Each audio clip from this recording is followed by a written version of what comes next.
Lo, lo, lo, lo, lo, lo, lo. It is Thursday. I got the day right. It is Thursday, another day, another stream. And today we're gonna go ahead and create nothing because we're gonna not judge. We're gonna give feedback to other creations, to other people's creations, people that have submitted their pieces in the personal feedback channel in the Discord. Today's the day for the next personal feedback session. New pieces have been submitted and it's time to give feedback on them. I think we have quite a lot for this this time for the 18th edition episode, whatever. We have quite a few. I think we have like 8, and then split up into, well, we have 9 different people have submitted, and they all have, or some of them have multiple. So I think I want to begin with the personal feedback session. I think that is easier than starting with something else. Maybe if we have more time afterwards, we can do something else afterwards after the feedback session is done. I think it's better to start with the feedback session because then that's the main topic, and sometimes it requires more time, sometimes it requires less. So it's probably better to do that first rather than doing something else in the beginning. So we're gonna begin with the feedback session. Welcome, Hustler. Hope you enjoyed your Thursday. So we're gonna begin with that first. And then next week we have full time to finish the Chun-Li model. I looked at the model in a rendered view, and I think it looks pretty cool. With like real life, lighting and all that. It looks really cool. So even the hair, I wasn't that fond of the hair before, but I think it turned out pretty good. The one thing that is of course still missing is the little thing in the front hanging down, but we can add that next week. The boots also I think turned out quite well. So now it's all just about finishing the outfit, which shouldn't take too long, and then that is done too. So welcome back, Emily. Hope you enjoyed your Thursday too. So that we can go into a different project. I don't know exactly what that will be, but I have an idea, okay? But we're gonna get to it, okay, when we get there. Today's not the day to do that. Today we're gonna judge harshly, okay? Some some pieces. Okay, let's get to Blender, just because why not? Welcome, Oleo Zara. Hope you enjoyed your Thursday too. So I had to quickly change the event start time for the Discord. I set it to 8 p.m, so 2 minutes, but I don't think it is, it is, we don't need to wait 2 more minutes.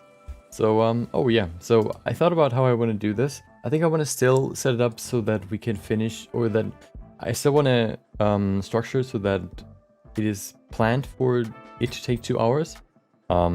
Just because I don't want to just say, I'm just going to take as much time as I want, because I think that can get quite long.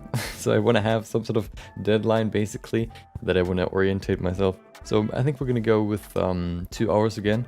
Where's my, oh, okay. So send save from Brazil. Thank you.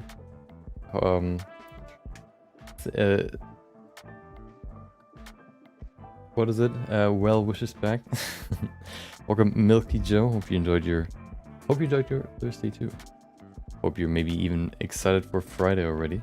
So let me do some calculations real quick, some mind-bending calculations. So how many do we have? We have 8, right? No, we have 9. Okay, so we have 120 divided by 9 is 13.333. Let's say 14 minutes each. I think that's a good time. As always, let's go over the rules real quick, okay? The rules are basically just the person that posts first, that person's post will be covered first. If you are a member on the... So basically, if you post one piece and then you post another piece later, we're going to still cover both at the beginning, basically. when we cover the first, we're gonna cover the second two. And the other thing is, if somebody, for example, is a member on the main YouTube channel, tier 2, I think it is, you have priority. So if you basically post something and you're the last person to post, you're still the first person to get feedback.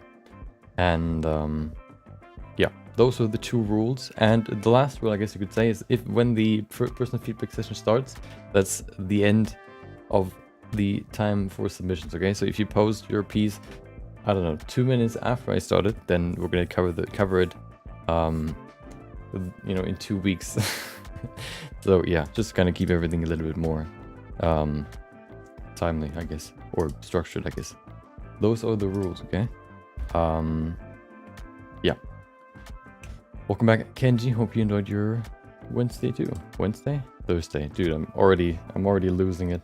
Okay, 14 minutes for each. Let's begin. Where's mine? There it is. So the first person to get feedback is Shark123. Hold on. There you go. Why is my music so loud? Hold on. Is my headset too loud again? It is. Okay, perfect. Okay, let's begin. So the first person to get feedback is Shark. He posted a bust, and he also posted a blend file, so we can actually do some adjustments ourselves and look at the before and after. So that's always the best thing to do. Well, the optimal thing would be to post a blend file, and then maybe what you wanted to accomplish, and maybe also what you want to get feedback on. I guess the goal is the most important thing. So basically, maybe what you wanted to accomplish, what you wanted to create, the goal basically, and then if you want to get more into detail, maybe I don't know, the what you want to get feedback on, you can mention too. If it's like, for example, if you post a full body character and you say, hey, with like armor and hair and whatnot, there's so much you could probably give feedback on. So if you post that, for example, you say, hey, here's the blend file. I want to have, I did this to practice my hair sculpting or my hair modeling or my particle hair, I don't know, modeling, can you give me some feedback on that? Then you probably can get some more valuable feedback or some more pointed feedback that can help you in what you want to improve, rather than just posting it and then saying nothing. Because then I'm just gonna kind of go over everything. If you want to get some more specific feedback, then you can mention that. Okay, and if you don't want to post blend files, for example, or you can't, I don't know, you can also, the best angles to, I guess, upload are at least, well, the best two are one from the front, so like this one here, and then one maybe from the side to the profile view. 3/4 also good, but the most different ways a person can look is from the front and from the side. So this model could look completely different from the side. So front view and side view are the best ones that you can post, but of course 3/4 views are also okay. Okay, let's get into it. Let's explore this file. There you go. There he is in the flesh. Okay, let me set everything up and then we can begin. I guess, are there any... Wait, let's see if there's anything... Personal feedback. Let's see if they said anything. Maybe some specific feedback they want. Where is it? There it is. If anyone wants to critique my 1 hour speed sculpt, it would be much appreciated. Perfect. Wait, oh, there you go. Okay. Yeah, we're gonna do that now. So no specific requests, nothing underneath, right? No, okay, perfect. Okay, let's get into it. Let me set everything up and then we can begin. You don't see what I'm seeing, but that's okay. That's the wrong window, of course. Please close. Okay, there you go. So let me grab my timer.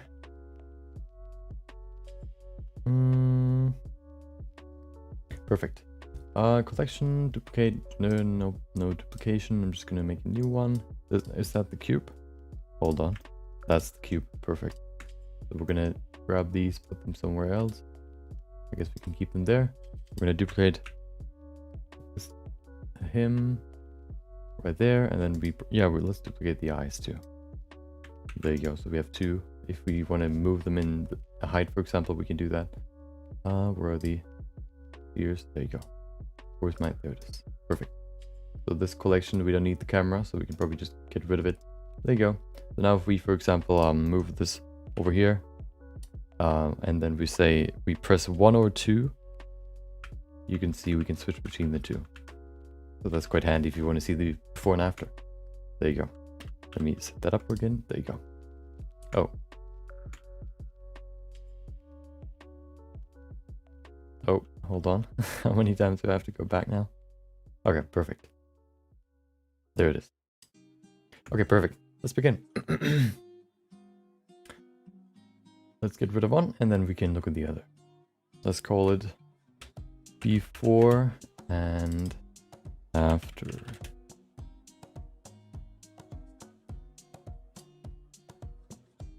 Let's get into it. So, okay. So I'm guessing, it being a speed sculpt, I would guess that it was about practicing human anatomy. Very popular topic. Let's get into it. With dynamic topology, okay, nice. I don't like smooth shading, but I guess, that's just me. Okay, let's see. So, human anatomy. Let's go over the things that sort of jump out to me first, and then we can sort of, I guess, we can adjust them while we speak about it. So the first thing that kind of jumps out to me, I think, is the neck. If I look from the side view, for example, so you can see it very well with him. It is somewhat surprising how far the back actually goes behind your head. Look at him, for example. He might be a little bit muscular, but still, you can see here's the end of the head, and here's the end of the back. There's so much space here, and that cannot all be filled by muscle. So there's quite a big, I guess, room, quite a lot of room. You can bring your neck backwards. It's a little bit different between male and female heads, of course. Male and female, I guess, people. Let's look at some references, as always. Female head profile. You can see here, for example, for her, you can even see it. Here's the end of the head somewhere, and the back somewhere over here, the shoulder blades. Shoulder blades are roughly the furthest, I guess, back. You can see the same here. Here's the end of the head somewhere. It's not as much as, for example, for him, but you can see there's still a lot of room sort of to vary how far it goes back. But for all of them, it goes further back than the head. Let's go to a male head real quick. You can see it here too, how it goes back right there. Let's see. Oh, so many heads, no neck. There's one. Zip. Another thing that we can see is the diagonal way that the neck goes into the, I guess, the rib cage. See how the head is somewhat further forward and then it goes backwards. It could also be his pose. He seems to be standing quite straight. So if you look at this, you can see here going from where the neck sort of starts at the mouth and then going to where it connects to the rest of the body. Kind of diagonal. Looking at the back, it's the same. It's also kind of diagonal. You can see it here very, very clearly.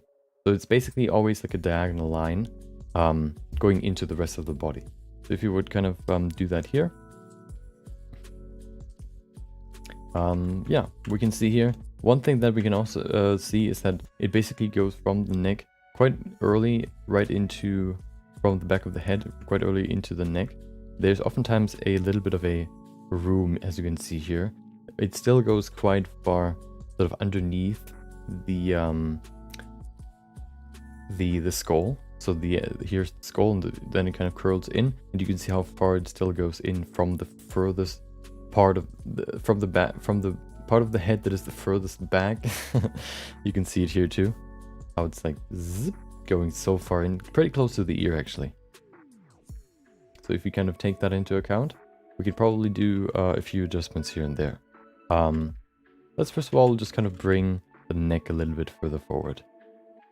And then make sure that furthest back part of the head is right here, where it kind of goes back in to the middle again.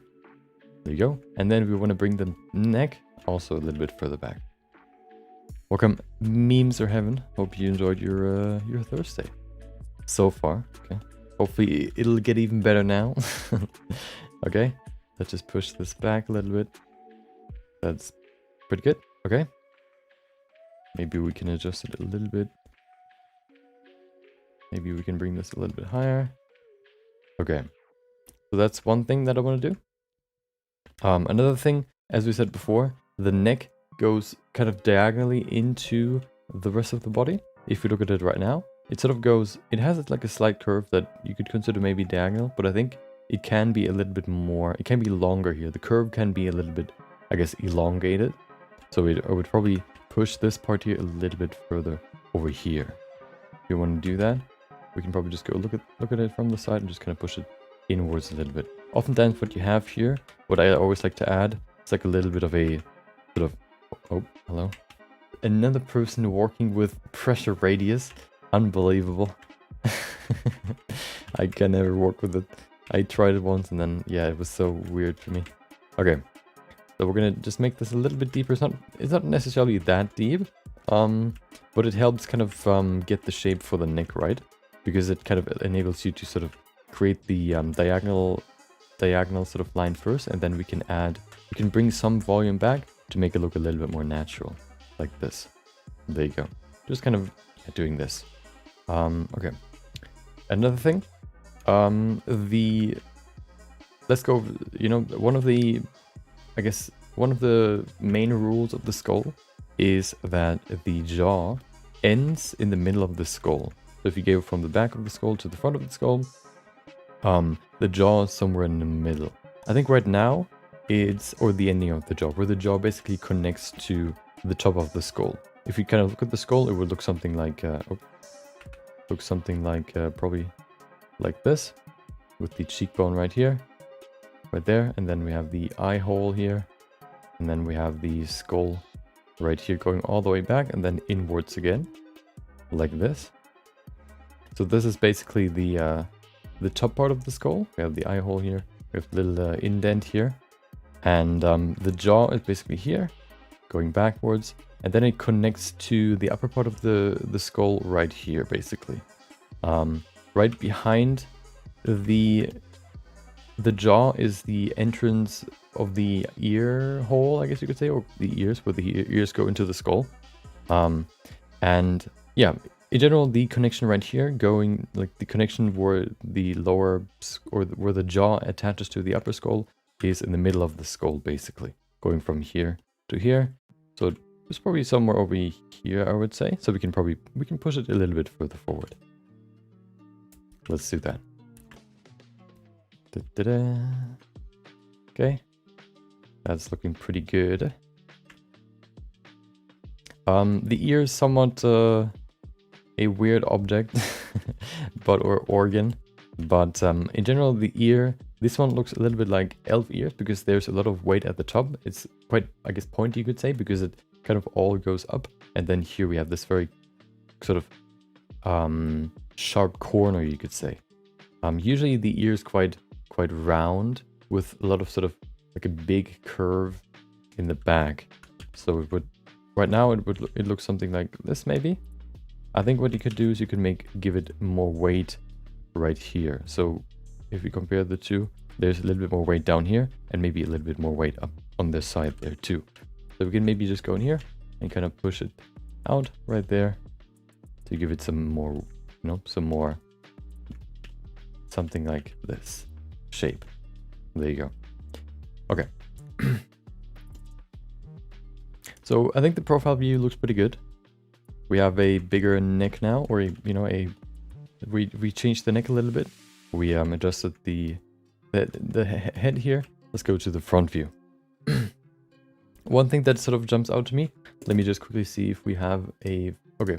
What always helps, or what I like to do, is I like to change the focal length to 85. I think that's a good focal length to sculpt characters for, because if you go close to the character, it's not affected as much by the focal length distortion that can happen where the character looks thinner than he actually is. Or, yeah, thinner than the character actually is. With 85, it stays quite flat, even if you are pretty close to the character or to the sculpt. So one thing that I think the skull can be a little bit wider. Yeah, I think that's. I don't know if there's like a good way to measure skull width. What I would say, the only really thing that I could say about measuring skull width would be to take the eyes for that. 7 eyes next to each other, 7 eyeballs next to each other equal the head width, and 7 like the length of the eyelid here, no, the tear duct to the corner of the eyelid, basically is 5 of those next to each other equal the head width too. I guess that's the way how you can measure the head width. But you know, you can change the width of a head in multiple ways. You can also just crunch it together to make it wider, appear wider, you know, because the proportion change. But I just pulled the ears a little bit further out. I think that helps. Welcome, Crow. Hope you enjoyed your Thursday. Okay, a few more things I want to kind of mention for the face. I think the face can I think it looks pretty good already. I think you can kind of you know, if you said it's a speed sculpt of 1 hour, maybe what you could do, what I think is a good way to, for example, for people to practice heads or speed sculpting heads, is actually to just speed sculpt the planes of the head piece that we have here. So basically just look at, not this one, look at, we're already back to it. Look at this one and maybe even just speed sculpt this one. I think this one is a good, it's fairly simple, but it, excuse me, it teaches you the basics of the face structure. And the more you do it, you know, the more you kind of internalize all the information. And, you know, after a few times, you can probably create it pretty well. And then, you know, you can just kind of transform the proportion, for example, for different characters too. So what I would include in that would be, thank you. What I would include is stuff like the nose. Let me just go in here and use the crease brush a little bit and do some adjustments here. One thing I want to do is I want to, oh, wait, what is the, are the normals inverted? Hold on. No, right? That can't be. No, okay. Why is it going inwards? I mean outwards. Did you set it to, where are the settings for it? Go. Wait. Oh, there it is. No. Add. Why is it on add? Okay. There you go. So I want to make this a little bit stronger here. There's quite a strong, I guess, crease here. I want to also decrease the pinch a little bit. There you go. Just kind of bring this, kind of refine the nostril shape a little bit. I think that can help already. I have a problem with the form where there should be eyes. There you go. If you've just posted your piece, then it's too late, Crow. Everything that gets posted once the feedback session already started is too late, unfortunately. So if you can wait 2 weeks, you know, you can. We're gonna look at it then. But yeah, I'm just kind of I'm gonna sort of exaggerate the forms a little bit, but we're just gonna show what I mean. There you go. We have a little bit of something right there. We have the bridge of the nose, of course. We have this part here. It's a little bit thinner. Okay.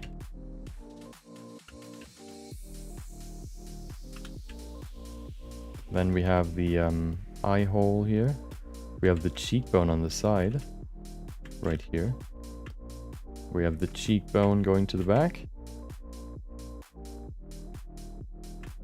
Then we have the what is it? That looks creepy. The eyebrow. We have a little bit of fat right here. Just add a little bit here. Make it a little bit rounder. Going into the middle, maybe even remove some here. Maybe bring it closer too. There you go. Maybe add a little bit of a structure here. Kind of giving a speed run here, maybe even giving it a little bit of a forehead right here in the middle. There you go. And then maybe even adding the little bowl shape that we have here for the forehead. To kind of define or refine the shape of the head a little bit. It's not too much yet, but let's do a few more things here and there. One thing that you can keep in mind is that the... What was it? Yeah, the mouth is in between the eyelid and the nostril looking from the side, which is already in there. I think that's pretty good. Maybe you can push it in just a... Actually, it is pretty good there. A few things here, maybe the band pad on the side. It's not always that prominent, but I think it can help here. Kind of refining the lips a little bit. Maybe giving them a little bit of more structure. Going in here and adding the volumes a little bit more, making them more distinct. 2 on the bottom, and then 3 at the top. And then the more you do it, the more you can refine it and, you know, refine the planes of the face. You know, it's probably better to just do another speed sculpt than kind of trying to refine this. But yeah, if you want to refine it, of course you can do it too. Okay, yeah. Let's go into the layout and see the before and after. So this is before. Let's go to, I think the side view will show more change, so let's go to this view. So this is after. Let's look at before. Well, it's hidden. There you go. So this is before, this is after. You can see the neck, we haven't really changed much, just the neck kind of is pushed out, is pushed further back, as you can see there. We also changed the neck in the front just a little bit to make it look a little bit more diagonal, or give it this diagonality, I guess, a little bit more. And then we also went into the face a little bit and refined that just a little bit, give it more structure, give it more clearness. You can see how smooth this is right now, maybe also because it's just set too smooth. But if we set it to flat, you can still see that this one has a little bit more structure. We also made it a little bit wider, just to, I think it looks a little bit proportionally a little bit clearer and, you know, more natural. And then we brought the ears, the jaw a little bit further forward too, and changed the shape. So those are a few things that you could maybe keep an eye out for next time. And yeah, maybe post another quick sketch and see, you know, or just kind of do another quick sketch and see how much you can improve in that one, keeping these things in mind. Yeah. You'll also do your own feedback. That's good. Okay. Let's go to the next one. Hold on. Okay, I thought this little thing right there. You see this green box right there? That basically tells me whether or not I'm dropping frames. And I thought this red thing here was the red box, or meant that the box is red, but it isn't. It was just that it's recording. Okay, let's go to the next one. Let's save this real quick. Version 2. Okay. The next one is by Zaro. He posted 2 pieces, exactly. He posted 2 characters. Maybe it's the same model, but it, you know, 2 different designs, you could say. So let's look at both.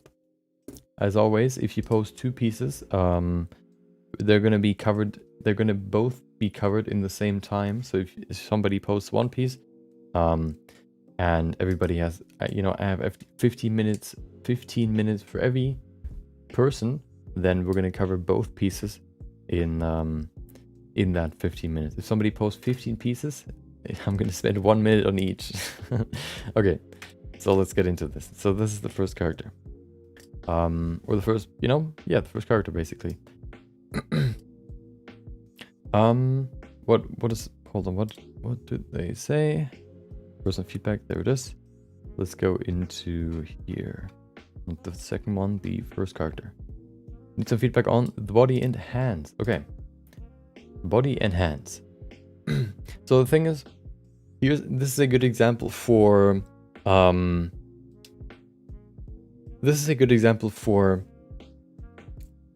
I think here this is a good example for when it's probably useful to sort of say your goal or your intent for the character. For example, it could be that this is supposed to be a more fit person, goes to the gym or, works out or whatever.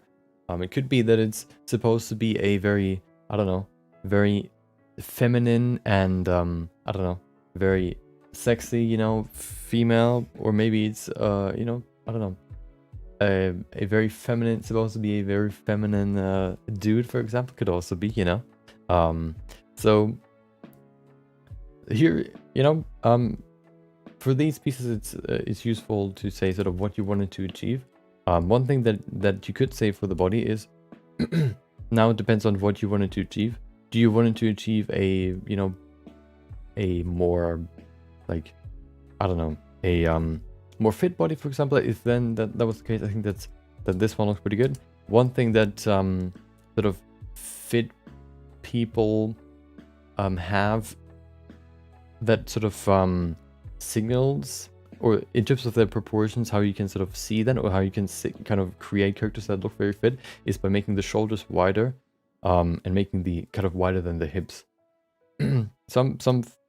Or a lot of fit females, or girls, I guess, or women or whatever, also look fit because they have they have wider hips than, I guess, just regular women. But they also, it's not necessarily that they have wider shoulders, but it's also the proportion compared to the hips.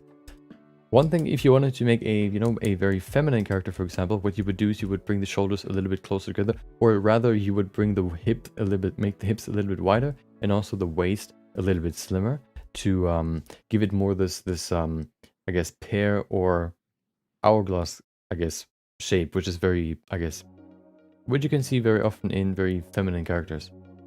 Because the hips are wider for females, I guess, than for males. And you can see that very well if you do that. If you give it this, if you give the character a thin waist and wide hips. Welcome, Jonas. Saw my image in the thumbnail? Yes. We're gonna get to yours later. So yeah, that's one thing that, or if you wanted to make a fit character, I think that's pretty good. One thing, of course, you could say is, if it's supposed to be a fit character, maybe you could define the muscles a little bit more. But yeah, overall, I think the proportions look pretty good. The shoulders look proportionally to the head. The I guess you could say the body overall could be a little bit more. So this is the thing. I wouldn't, you could say the body could be more defined, like the muscles, but you could also say, well, the muscles could be, or the body could have like a certain layer of fat. But I think there's still a difference between it being, I think it's not necessarily that it's not defined, but there's some sort of depth missing. Maybe, going into some smaller details can help with that. Going into, maybe if it's supposed to be a more slim character, for example, kind of showing the ribs on the side a little bit more. Maybe even up here you can see them oftentimes if people don't have as much fat.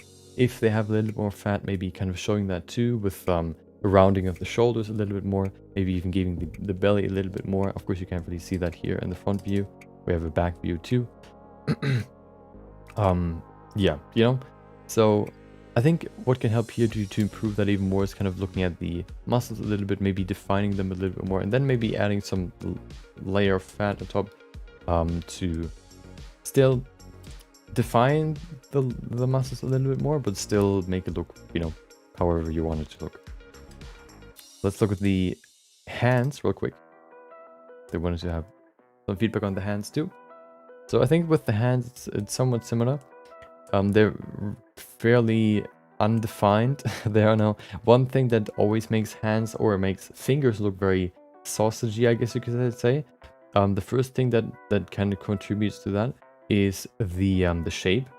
Hands or fingers get thinner as they go to the end, and they also have these bumps here. You can see the knuckles.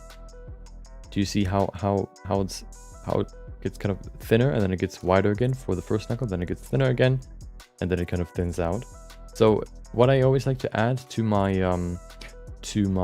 fingers is this little bump here for at least the first knuckle, or the first whatever, you know, to kind of make it look less sausagey, give it more definition, kind of, yeah, give it more definition basically. And then the other thing that can help a lot in making the fingers, I guess, look better in general is just to add the fingernail, because the fingernails are very important for fingers, you know. Sausages don't have fingernails. Fingers have fingernails. If you don't add fingernails, it's very easy for them to look more like sausages than fingernails, basically.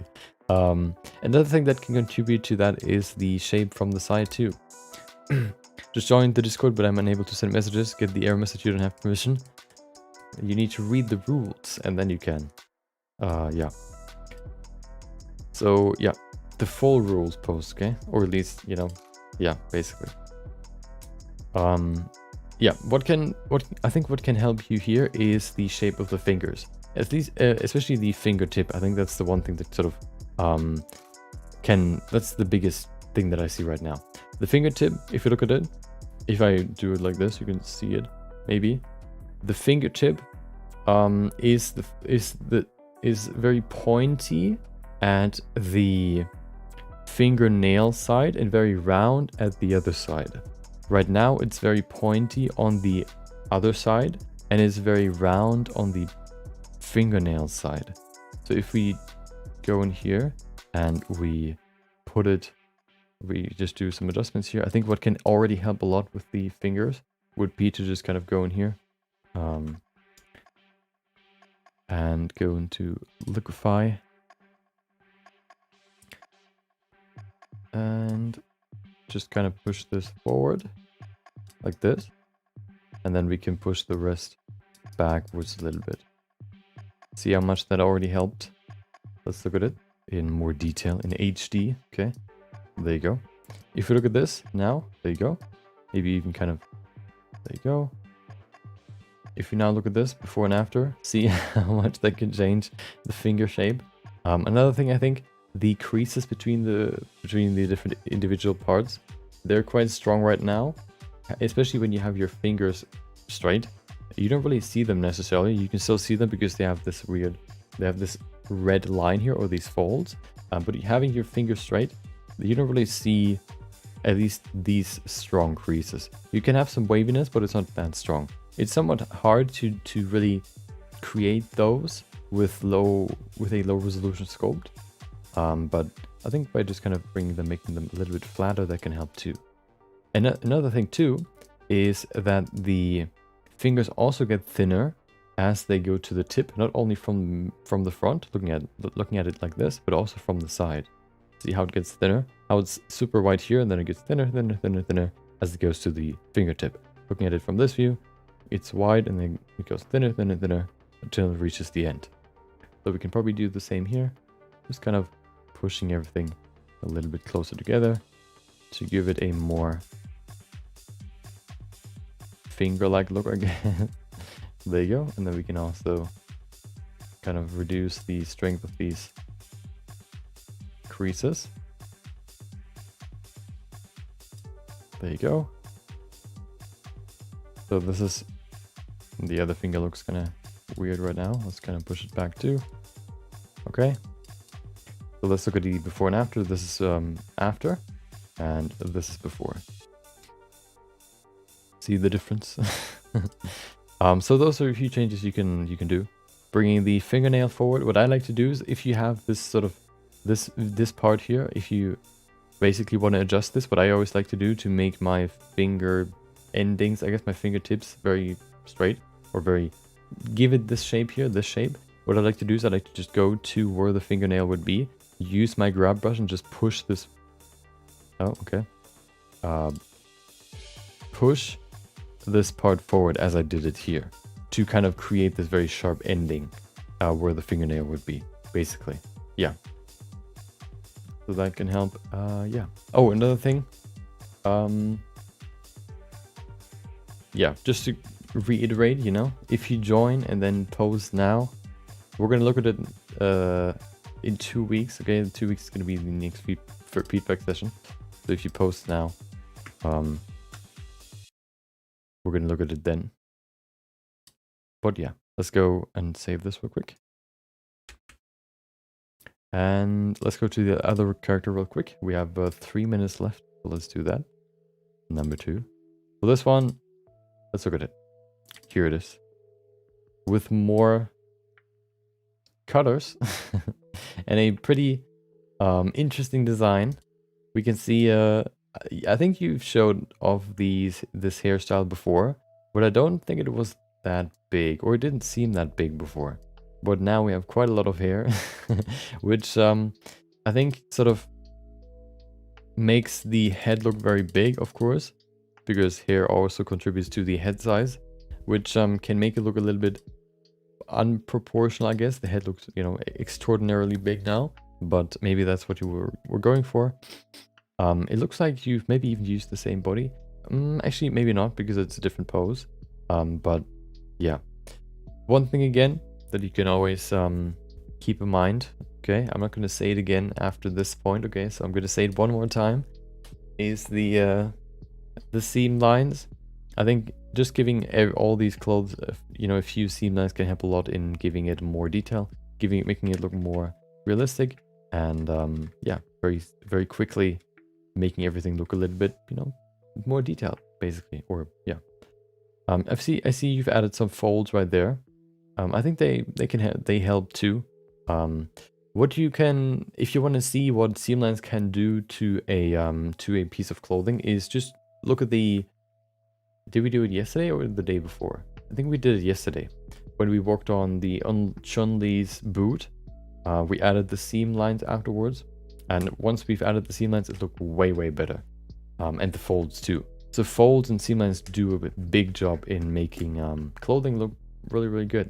Of course, they're not the main part necessarily, because they're more detailed, but they can still add a lot of yeah, they still have a big role in making clothing look believable, basically. There you go, we have the back view too. One thing that I notice is that what you can see here is that the corner of the eye here, I think if we have the tear duct here in the middle, which could be a little bit big, maybe you can push this part here a little bit more into the middle or to the corner. The outside basically also has a tear duct. One thing to keep in mind is that the eyelids basically always wrap around the eyeball. So they always stick to the eyeball. Right now it looks like they sort of veer off of the eyeball, and there's like a little corner right here where they sort of end. They stick to the eyeball basically, and you know, right now it looks like it has a tear duct on both sides a little bit because there's sort of the similar shape on this side too. So you could maybe push this part here a little bit closer to the eye, or you can also adjust the eye maybe to kind of adjust to the current eyelid size, basically, to make this, you know, kind of fix this little corner right there. Okay, and then we have the body too.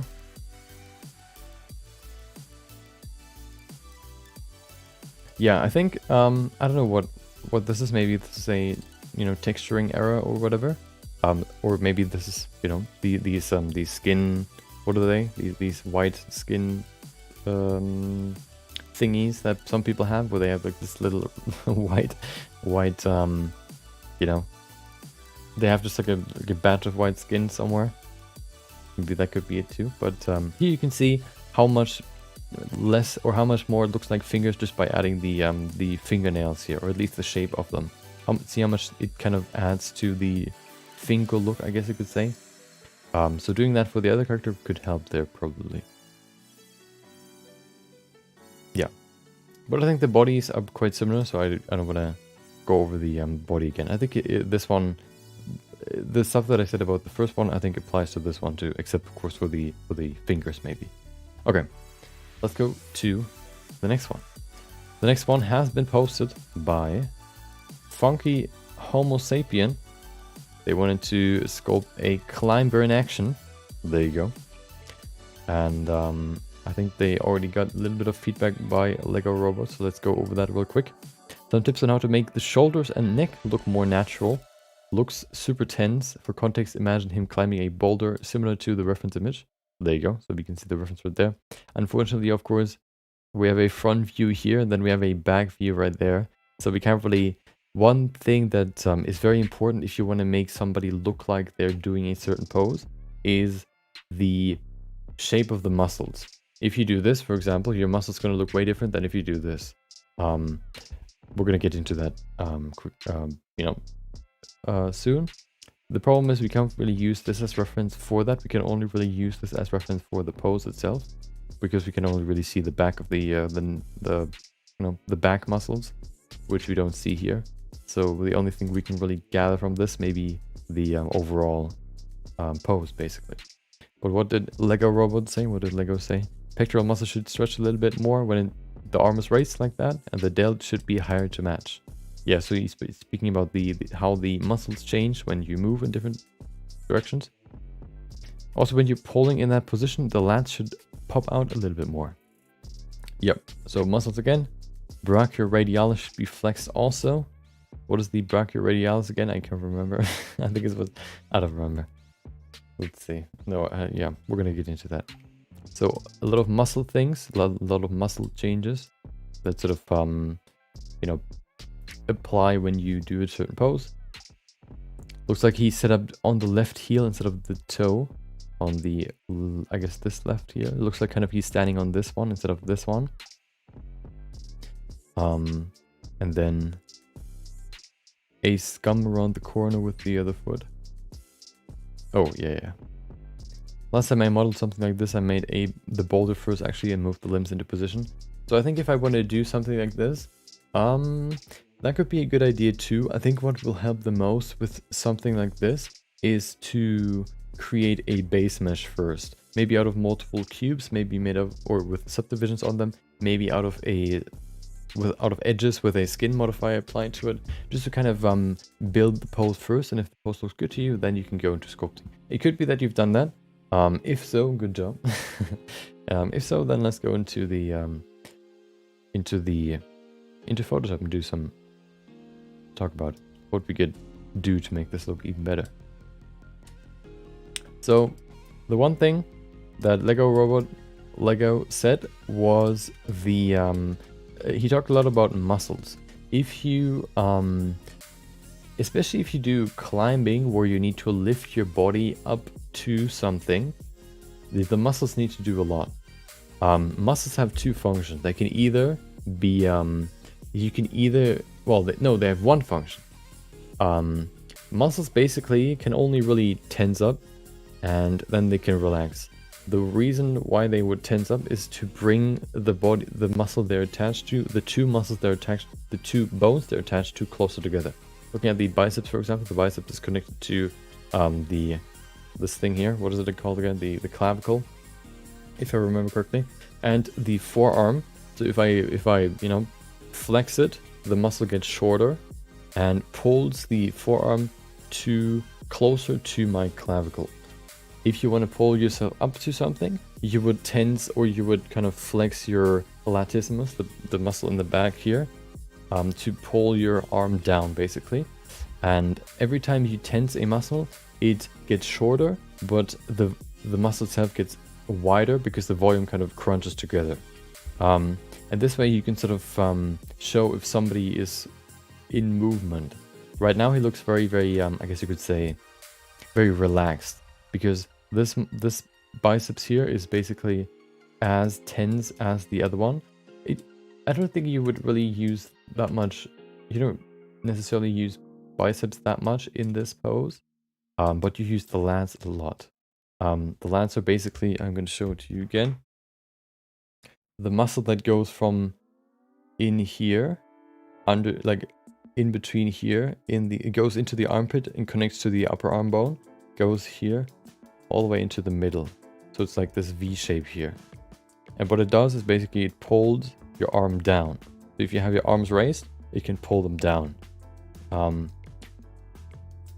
if you do this, they also especially if you're muscular like him, you can see them quite a lot because they look like sort of wings on the sides. I'm going to show you what I mean. Especially you can see it in bodybuilders.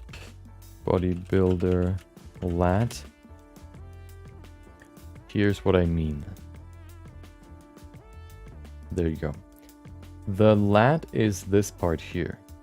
Do you see how we have a we have the chest muscle here in the front, and then we have the lats on the side right there. They go, as you can see there. There's, you know, we have the watermark there, but you can still see it. They wrap around the rib cage to the back, so they kind of end right here, you know, and then they go all the way to the armpit, in between the triceps and the, well, this muscle right there. I don't know what the name is. And then they go and connect to the upper arm bone. So, and then if you raise your arms, as you can see here, you can see this sort of wing shape, this round part here. If you kind of compare it to this one, you can see it a little bit, but I think you can kind of pronounce it a little bit more to just kind of, you know, yeah, make it look a little bit more like this, basically. So let's go in here and kind of adjust that. I gotta be honest, looking at the pose, I agree. It looks a little bit like he's rested on this foot. It could also look like he's rested on this foot. I actually don't really know what you could do to... I think it's just the camera, maybe. I think the camera makes it kind of look like he's maybe dancing, and he's standing on this foot right now. It could also be this foot. I don't know. I think it's the camera. If you add maybe him to a boulder, maybe it looks a little bit more, you know, it looks a little bit more accurate, I guess. Or you can see the weight, where he puts his weight a little bit more. But let's go into the, let's go and liquefy it a little bit. So, yeah, as we said before, bring the lats out a little bit more. Right here. He's a muscular dude. He's flexing them. Maybe that's a little bit too much. There you go. And we 3D, welcome. Just a heads up, okay? If you post now, unfortunately it's too late. So if you have something you want to get feedback on, maybe you can work on it a little bit more. We're going to do the next one in 2 weeks. So if you yeah, want to get feedback, you know, personal feedback, then make sure to keep that in mind. Okay. Giving it a little bit more here. It looks a little bit weird because we also pushed the ribcage a little bit out more, but I think that's okay. Another thing that I want to do is I want to look at the I think he meant, is that the brachioradialis? I gotta check. No, that's the sternocleidomastoid. If you rotate your head, this muscle here gets activated or tenses up. See? This one right there. The head right now looks very relaxed. So one thing you could add here, is a line going from here, or the muscles kind of going from here to here and kind of refining it a little bit more. Right there.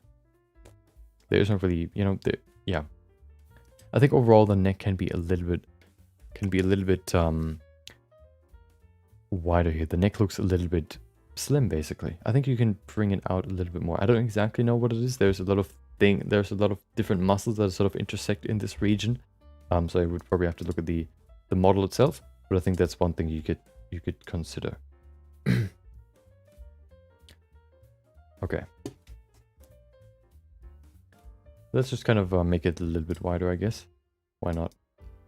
Maybe it's even the shoulder here. I mean the neck muscle. Okay.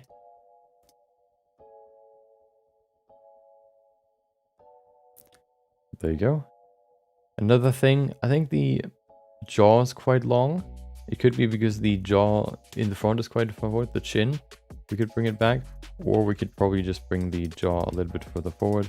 That should probably help too. There you go. Okay. Just a little bit. There you go. And then, yeah.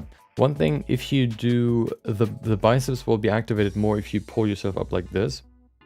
If you pull yourself up like this, the lat will be more, I guess, will have the active role, and the bicep is more to stabilize and to kind of hold yourself in that position. They're still, you know, they're still active in that movement, but not, they don't have the main role in pulling yourself up in that way. If you do chin ups, I guess you could say, you use your biceps more. But here we want to pronounce the lats a little bit more.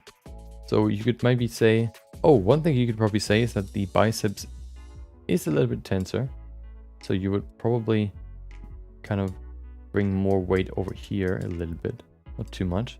Because if you tense a muscle, it gets a little bit shorter, but it also gets a little bit bigger. There you go. Do the same on this side. Another thing that is very important, especially for animations, is I think that's it a little bit. If you raise your arms, see, I don't know if you can actually do it. So if you look at my arm now, I'm gonna raise my arm and I'm gonna do something different right now, okay? So this is how I think this looks right now. I raise my arm, okay? There you go, okay? My shirt is black, so you don't really see my shoulder, but this is right now, okay? And I think it would look more natural if it's like this. I don't know if you can see the difference really, but if you raise your shoulders, if you raise your arms, you also always rotate you move your shoulders up too. If you don't, you don't really get that high, okay? I can't really go higher than this without moving my shoulders up or rotating my shoulder blades. So I think that's one thing you can do here too. Just kind of bring the shoulders a little bit higher. Let's look at the reference actually and see if he does it. It looks, yeah, I can't really move the whole arm, so I'm just gonna not do that. But yeah, those are a few changes you can do, kind of, you know, adjusting the muscles a little bit. Hello? There you go. Let's look at the reference real quick to see if he raises his arms. Yeah, you can see here how close the shoulders are to his head, especially the right one. It's basically almost on his head because he does sort of like this, you know, try to pull himself up. And for you, there's quite a big difference. There's quite a big distance between the neck right here. So even just, you know, bringing the shoulders up can make a big difference. And then one more thing, you can see it in him too. If you raise your arm, the shape of the chest muscle changes a little bit. It goes from something that looks, oh, hello, that's a big cursor. Where's my, oh. Okay, it changes from something like this, where the arm is somewhere over here, you know? Biceps. Okay. There you go. Goes from something like this to something more like this when you raise your arm. Because it is still attached to the shoulder, and if you raise the shoulder, the muscle gets stretched a little bit more. So the weight kind of gets pulled up a little bit more too. So one thing you could maybe consider doing too is, especially for the left one, because the left one is higher, I guess you could say, just kind of bringing the shoulder muscle a little bit higher here, like this. And maybe on this side a little bit more too, but on this side especially a little bit higher, like this. There you go. Yeah, I think the muscles are the main thing that you can adjust to make this look better. Yep. Okay. On to the next one.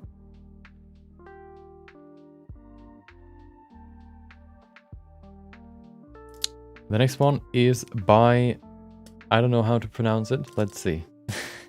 Hold on, I actually want to know how to pronounce this. Can I put that into Google and just say pronunciation? Let's see. So what if we'd say this? Pronounce, okay. Ash. Position your tongue low in your mouth and shift it towards the front. The muscles of your lips and mouth should be relaxed. Vibrate your vocal cords with your mouth in this position. Hold on, let me hear this. is the sound. Ah, okay. Sounds pretty easy. Okay. Yep. Let's go to the They made a body and with a blend file, so perfect. Any comments? I'm new here. Could someone see my torso sculpt and then just tell me what I would have to put more work into? I'm trying to learn anatomy and this is my most recent sculpt. Let's get into it. Wait, any answers? Nope. Okay. Let's get into it. We don't need this, but we can just open the new one. Okay. Let's see. Let's get into sculpting. Oh, you separated the head from the body. Nice. Okay. What is silhouette? Oh, you made a custom workspace. Interesting. Okay. I accidentally clicked into shading. There you go. Okay. So, I think overall looking at this, I think you've sort of included all the muscles that are necessary. I think you can maybe define them a little bit more, but overall, I think sort of added all of the muscles. The one thing that I sort of think right now is, which is hard to see if you do the sculpt. Sculpt is beautiful. What do you mean? Hold on. Oh yeah. Yeah.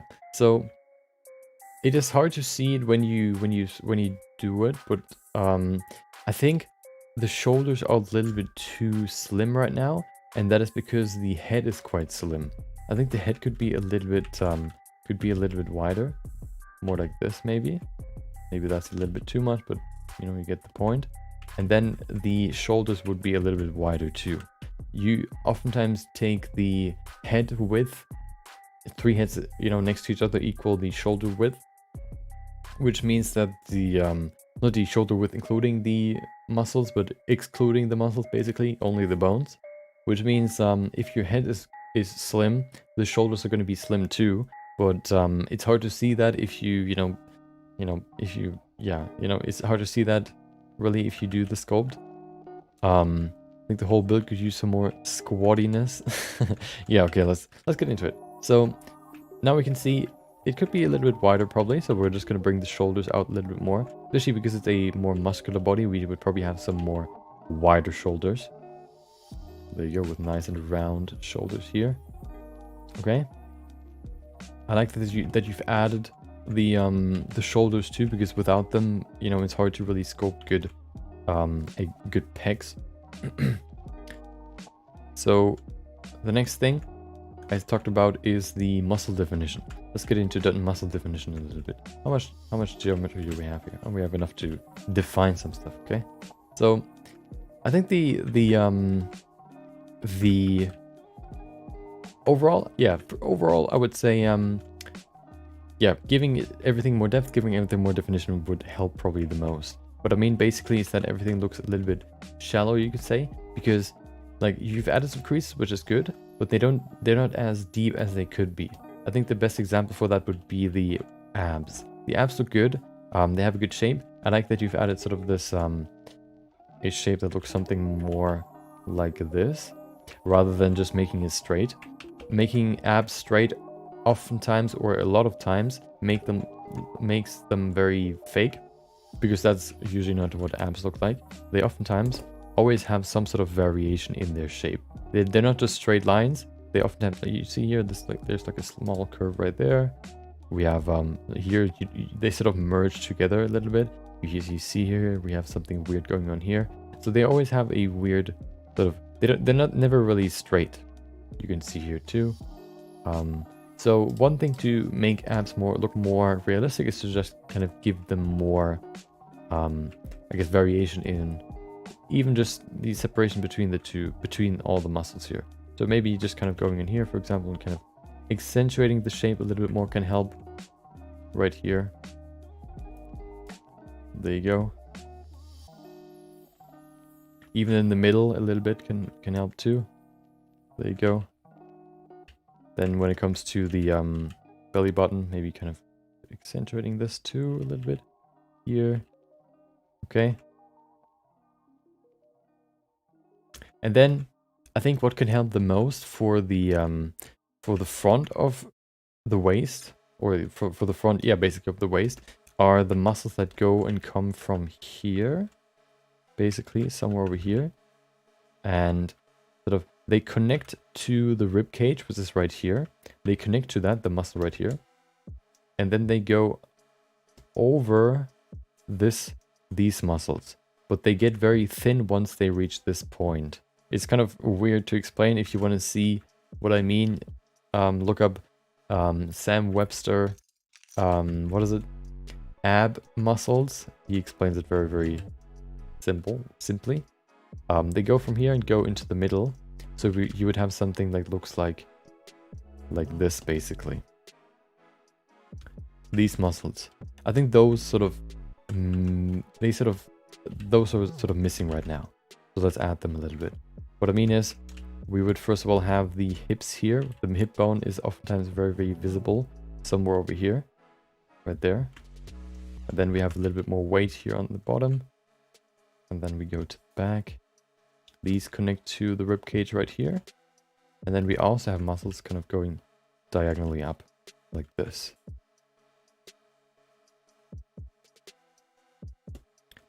Okay.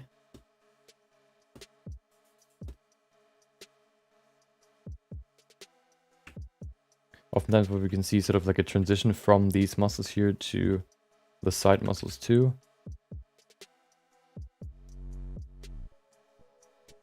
There you go. We smooth them a little bit, that could help too. Okay. Another thing is the...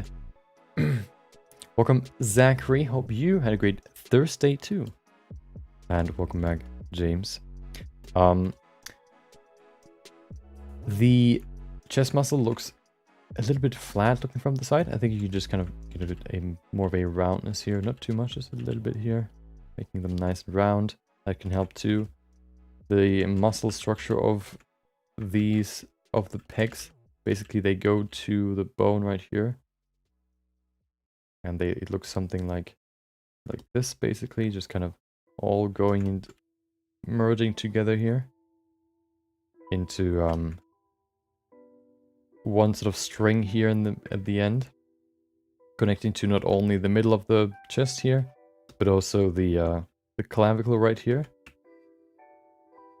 And they sort of end right here, so there's like this little hole, I guess you could say, a distinction between the shoulder muscle, which is right here, and the chest muscle. So oftentimes you see this little hole right there. Let's smooth it a little bit more. He's not that ripped, okay? There you go. We have also one thing that you sort of miss is the armpit. The armpit is missing. You see it sort of transitions into the shoulder. One thing to keep in mind is that the shoulders connect on the outside of the arm, so they would probably be a little bit on more over here. And then we have some more room for the armpit. Let's create the armpit real quick. Going in here, making it stronger, bringing the rib cage a little bit more into the middle too. There you go. I didn't make it before and after, but that's okay. You can still do it afterwards. Making the good old armpit here. There you go. Okay. This looks so defined now. He's flexing like crazy. Okay. A little bit like this. Maybe we can give it some more weight down here.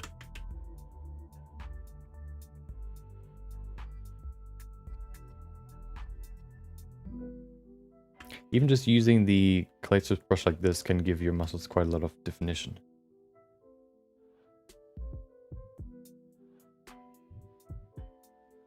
As long as you keep in mind how the muscles sort of move or flow, I guess you could say. Okay, we have the shoulders here too. The shoulders look quite long right now. Looking at him, I think overall the connection here of the chest is quite low. I think we can bring it higher just a little bit, like this, and then we can maybe add some more volume just a little bit here to the upper shoulder. We can also define the 3 parts of the shoulder. We have the front shoulder, we have the middle part of the shoulder, and then we have the back. And then we have the back here too. Separating these real quick, we have the trapezius right here, which is sort of split in the middle. And then we have this weird little dip right there. There you go. So this is the trapezius going back behind into the back of the neck, basically. Like this. And then connecting to the head. We have the... what is it? We have the brachioradial... No, that's not the right one. The, whatever it is. The sternocleidomastoid right here. Going into behind the jaw. Okay. We can connect the, the neck to make it more diagonal. I think the overall, the sternocleidomastoid can be a little bit lower. There you go. Okay. Then I think the hips look pretty good. Maybe just kind of giving it some more volume here can help.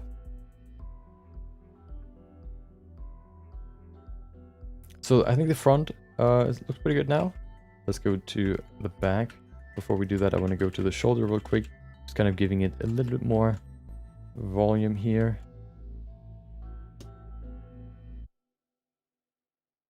Especially in the back.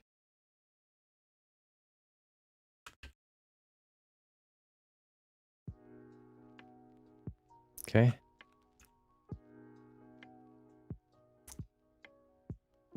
Shoulder, the back shoulder kind of takes that spot right here. And then we have these muscles here, which are kind of weird. Let's kind of separate this. Oh, lagginess. Oh no, drop frames. Hopefully it's not too bad. There you go. One thing that we mentioned before is the latissimus going from here, from the back. Basically right here. And then moving around the rib cage all the way to here, into the armpit. So we have something like this basically. And if you want to draw the latissimus, it would be somewhere here, going from the spine all the way to the the armpit, and then into the upper arm muscle. And then if we draw it right here, it would basically look something like this. This spot is, there are 3 more muscles right here. So if you want to define this a little bit more, we can do something like this. Then we can define this part here, which would be, these 3 are always weird to me, so I look at my reference. We have one that is somewhat over here. There you go. And then we have one more that looks like this. It's like a flower. That's how I sort of remember it always, with these 2 petals and then the middle piece here. It's not perfect, but it's, you know, real quick. And then we have the spine here in the middle, which is quite deep actually. Right here. Okay. And then back. The back is curved, so we can probably bring this a little bit further back here. Make it nice and curved. Good old S shape. That looks pretty good. Okay. The hip is also quite far forward, so we can bring it a little bit further forward like this. Okay. There you go. And then if you want to, we can do this too, but we don't need to. I'm gonna keep it there. What are you talking about? Someone needs to hire me. Skills sadly rarely transfer between different areas. I think Ben Carson's guy's surely skilled brain surgeon. But I think Jesus built the pyramid. What are you talking about? I wonder how much I make annually. I don't even know how much I make annually. Yeah, then the trapezius is basically kind of moving like this.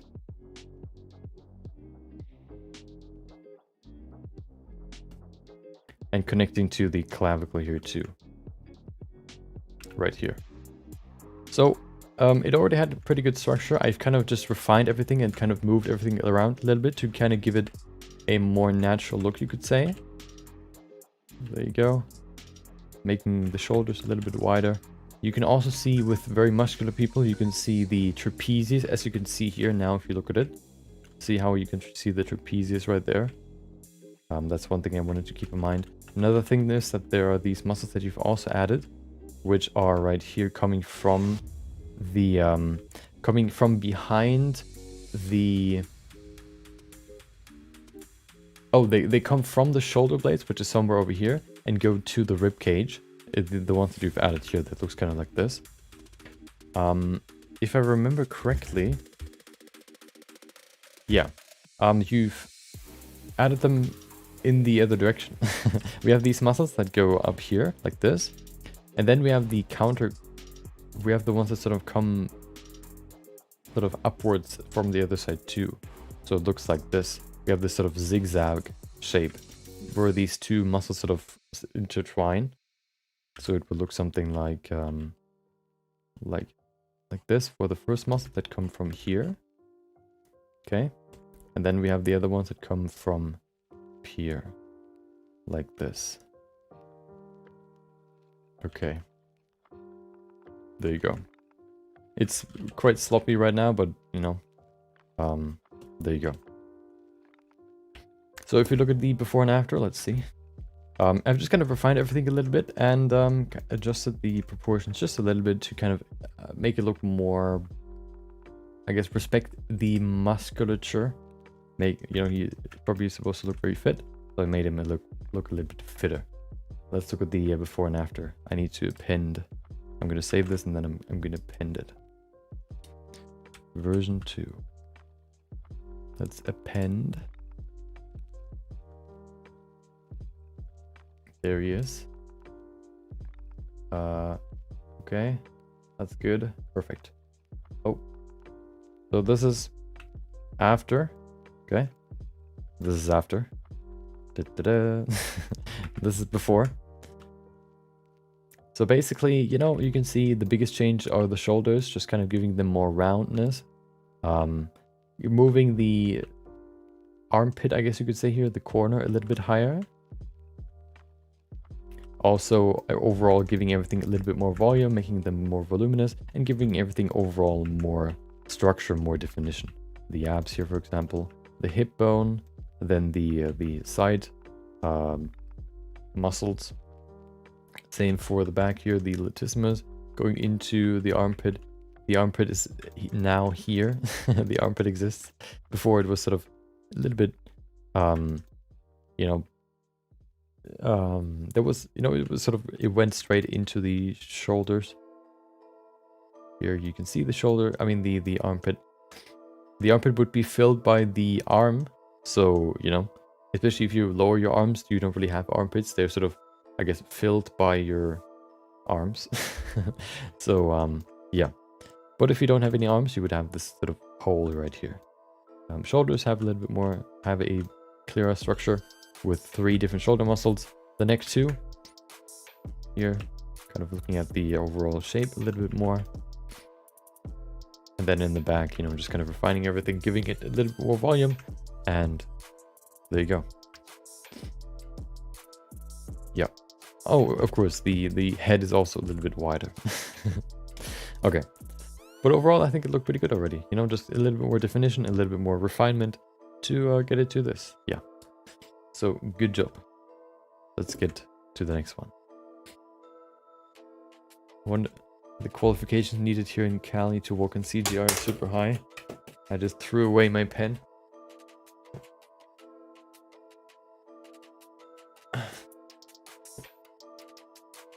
Yeah. You don't need to work on this. Well, yeah, I mean, I think there are quite a lot of jobs you can do as a 3D artist. Doesn't need to be in like I don't know, video or whatever. You can even do like product design, product shootings, product rendering. I think there's quite a lot if you want to do 3D. You know, it just depends on if it's close to you or not. Yeah. No, he's German, and the whole CG thing is basically just developing over here. Do you mean in Germany or where you live?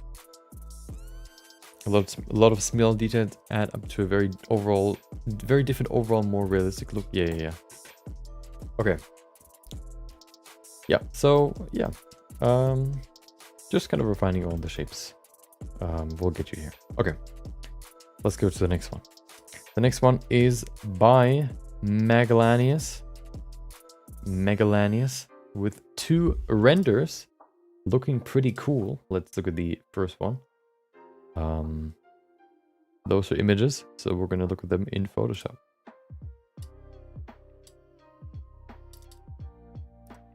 There it is. Whoa, hold on. We have 2 pieces, so we need to go a little bit quicker, but we'll get there. Okay, let's get to it. So for these ones, we can talk a little bit more about environment design, maybe, or rendering overall. Let's begin with this one. I think there's this one you can do. You can change. You can improve easier than this one, I think.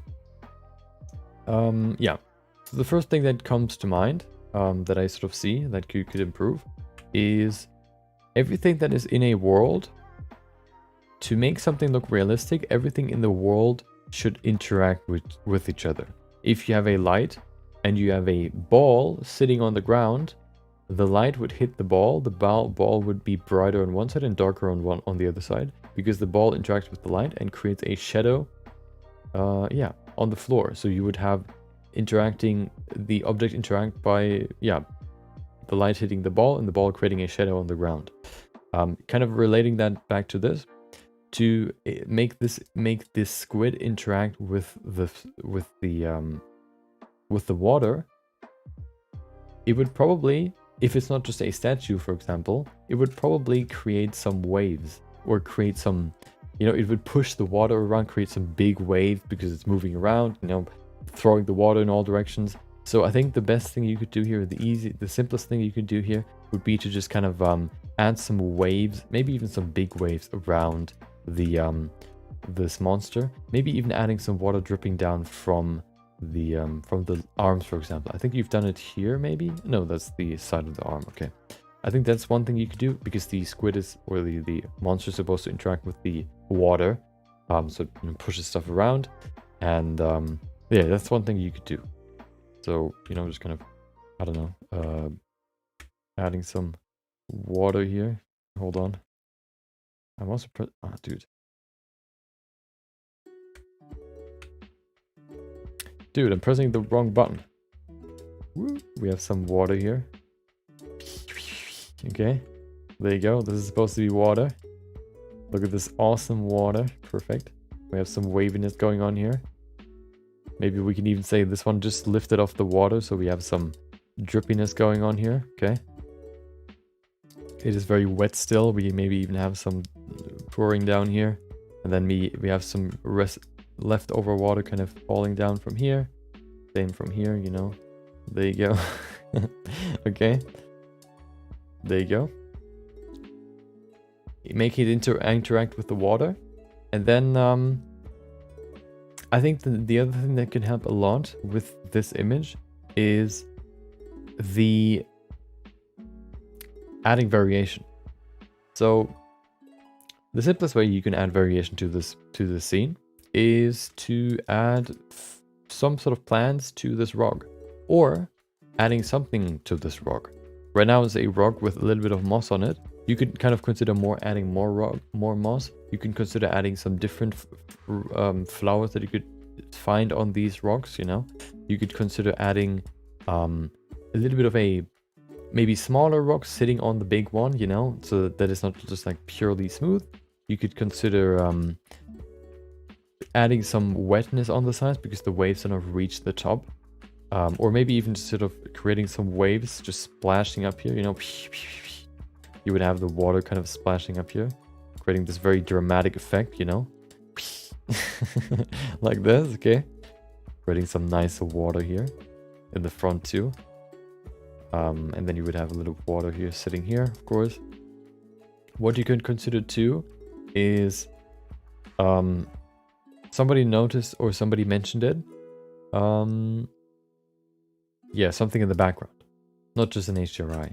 Right now we just have like this, it looks like the water plane just ends there, and then it just kind of, if you go past the plane, you just fall into the ether, okay? I think what you can do there is maybe even just adding variation to the water line here, by, you know, by, yeah, just giving, by, you break up the monotony, you can add more variation to the waterline here by adding some smaller, maybe some other objects to it. What I mean by that is you can maybe say, hey, you know, we've modeled some rocks here, maybe some mountains, and we can just kind of break up the monotony of the overall shoreline here just by kind of creating a shoreline that looks a little bit more varied, because these rocks sort of go into the water like this. Dude. Okay, hello. So it looks something more like this, maybe. Maybe even like a small river going somewhere. There you go. Where we have some more like mountains here in the background. Okay. We have a cool mountain right here, maybe with a cool dragon on it. There you go. Probably not, because that would sort of switch the focus. Okay. Shoreline could maybe kind of add some more variation here. We could do the same on this side too, especially on this side. It looks kind of problematic. Okay, pretty monotonous, you could say. Maybe even like a bigger rock here, maybe even a bigger rock here in the front. There you go. And then grab the brighter part here. Okay, that's not really brighter. Make it a little bit brighter here because it's getting hit by the light. There you go. Just to kind of add some more variation to this environment, basically. There you go. Looks kind of scuffed, but you know, it's just a sketch. Okay. You can probably see what I mean. Maybe then, of course, adding some water splashing here. There you go. There you go. Okay. And then I think to add some, right now it looks very relaxing, this image. We have this person here, this character in the front. We have this massive monster that looks very chaotic, very dangerous, but the environment doesn't really reflect the feeling of that. We have this very relaxing sort of sunrise coming from the side. So you could maybe consider, I don't know, making this look more, changing the lighting a little bit to make it look more dramatic, maybe adding like a storm to it too, making it more bluish to kind of give it more this cold feeling. Maybe even green a little bit to make it look a little bit more creepy, more sick.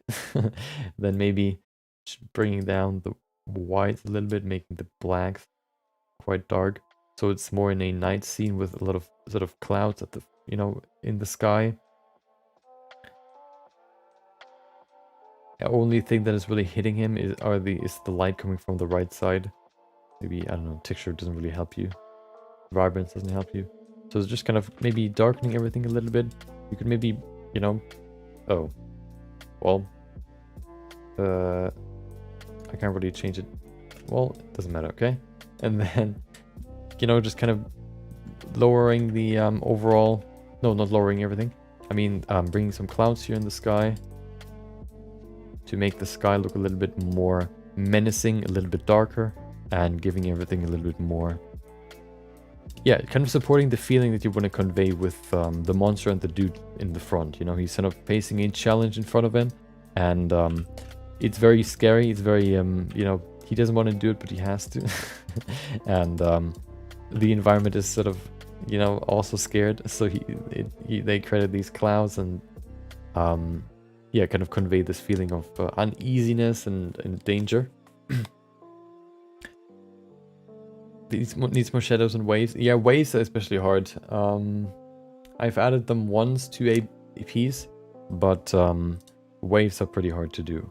You could consider using meta balls, but that could also take a while to do. So yeah, you can see how you want to do it. I have done it once. I don't want to look the piece up right now because I don't exactly know where it is, but yeah. So that's for this piece, just kind of conveying the feeling a little bit more, you know, and then kind of breaking up the shoreline a little bit can probably also help. Maybe even bringing some rocks here into the water, you know, or something else, whatever it is. Let's go to the other piece. We have 4 minutes for the other two. Okay, let's go to this one. I think this one looks pretty cool already. I think what is sort of missing is the focus point of the image. The thing that is sort of removing the focus is right now that there are a lot of bright things in all different places.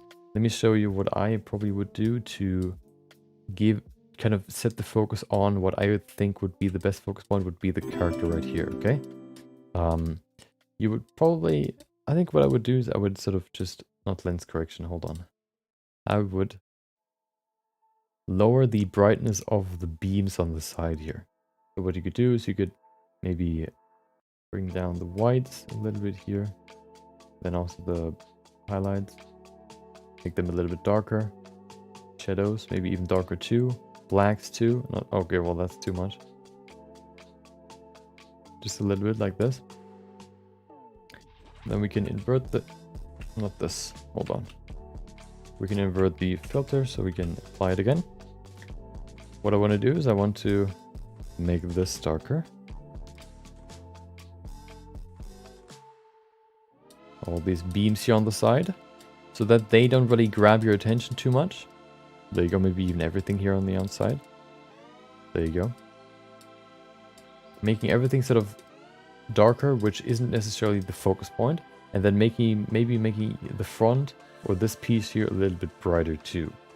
I think it's actually easier to just do it with the burn tool. So once again, make this part darker. Is that the right tool? It is.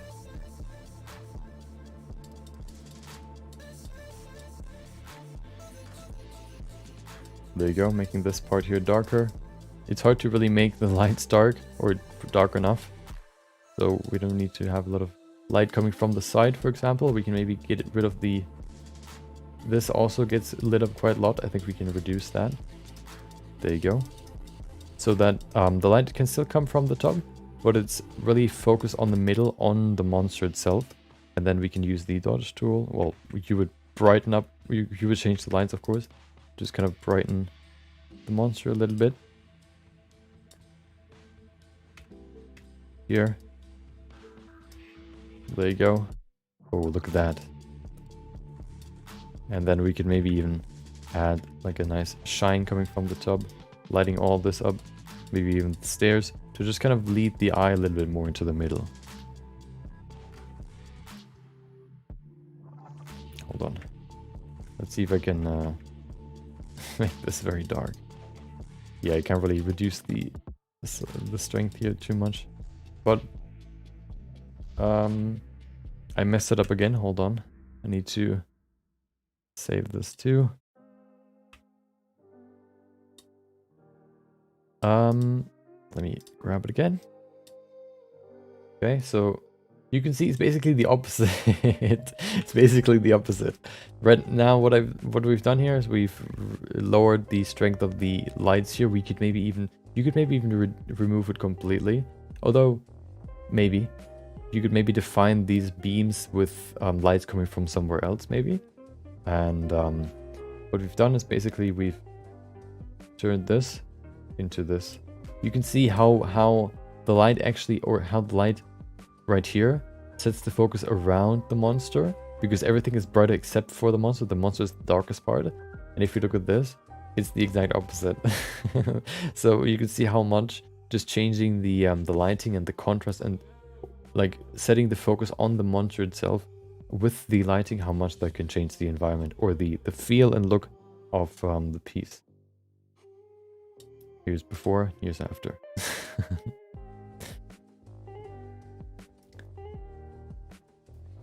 Okay. Somebody just hold on. We have one more. I'm gonna go to the other one real quick after this. But I want to go in here real quick. Welcome, Yaw CG. Hope you enjoyed your Thursday. Hope you enjoyed the stream if you're here. Yeah. Improve my project. So if you've just submitted it, then unfortunately it's too late for this week. We do these every 2 weeks. And if you submit before the next feedback session starts, then I'm going to look at it. Just to kind of keep everything a little bit more structured, not as chaotic. I include all the pieces that have been submitted before I start the feedback session. So if you post your piece after I started, we're going to look at it in 2 weeks when we do the next feedback session. Okay. So yeah, you can see how much it changes here. Let's go to the last one real quick, which is this one, the hand. So I don't know if you got inspired by me doing it. It could be, I've done a hand sculpt right before you posted your piece. I think there are a few things you could look at here. For time's sake, if you want, you could look at the stream where I sculpted a hand, where I studied hands, and where the muscles are and what, all that. So maybe going over that again. I think one thing is the thumb is a little bit I don't know how to say it. This one is hard to really say. I think it looks a little wavy here. I think it could be straighter here. The finger has a little dip right here. I think overall, yeah, like it's a little wavy right here. I think this can be straighter too. Maybe defining the lines here a little bit more. The angles can help too. I think what also helps a lot, which is what I've done at the end of my hand sculpt, is sculpting with the crease brush can create, well, deeper parts, but then going back in with a different brush that can add volume back, and going in between the creases can make it look even deeper, or even, I guess, even more dynamic. Right now it looks like you've only used the crease brush here to create these creases. If you go in between here and just kind of add more volume with like a clay strip brush, for example, you can make it look even better. Yeah, using references is also very useful. You have 2 references on you, hopefully. So yeah.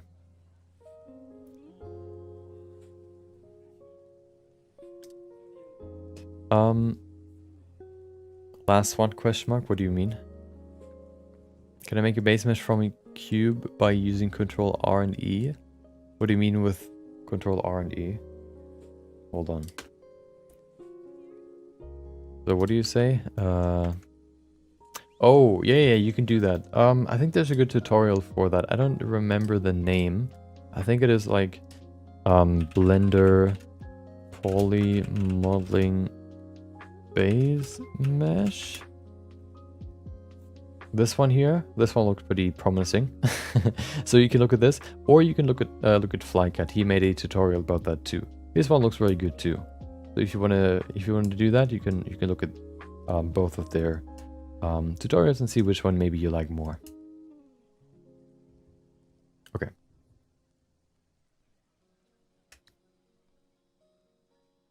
What do you mean with the last one? If you want, you could check the Discord. I fixed a few things. Okay, let's see. Let's see. Immediate feedback execution. You mean the hand? Yeah, it definitely looks better now. It has more structure. I think the sort of creases, maybe they run a little bit too deep right now. I think they shouldn't. They don't necessarily. Yeah, I think they can be a little bit, I guess, subtler. I think that's the best word for it. Welcome, Barker. Hope you enjoyed your Thursday. Yeah, I think that can help. It's definitely better than before. This area here looks a little bit, I don't know, something. I think there's like something missing here. Maybe the muscle that is right here. This muscle right here, coming from the thumb and going to the side of the hand right here. Maybe that's missing right here. You have this kind of dip inwards. I think it can be filled by a little bit more volume. Okay. Let's go to the next one, which is by James. I don't think we need to do a lot of feedback to this one because it looks already very good. What is the name from? Hold on. Beauty and the Beast candle. There you go. So I think he captured the face especially very well. Good lighting sculpt. So that's a job well done. So you've created 2 fires here. Maybe that's just the I don't know where the this maybe it's just like the end spark, but overall I like the model a lot. I think the thing that can improve this now would be putting the character in a scene, whether that is with more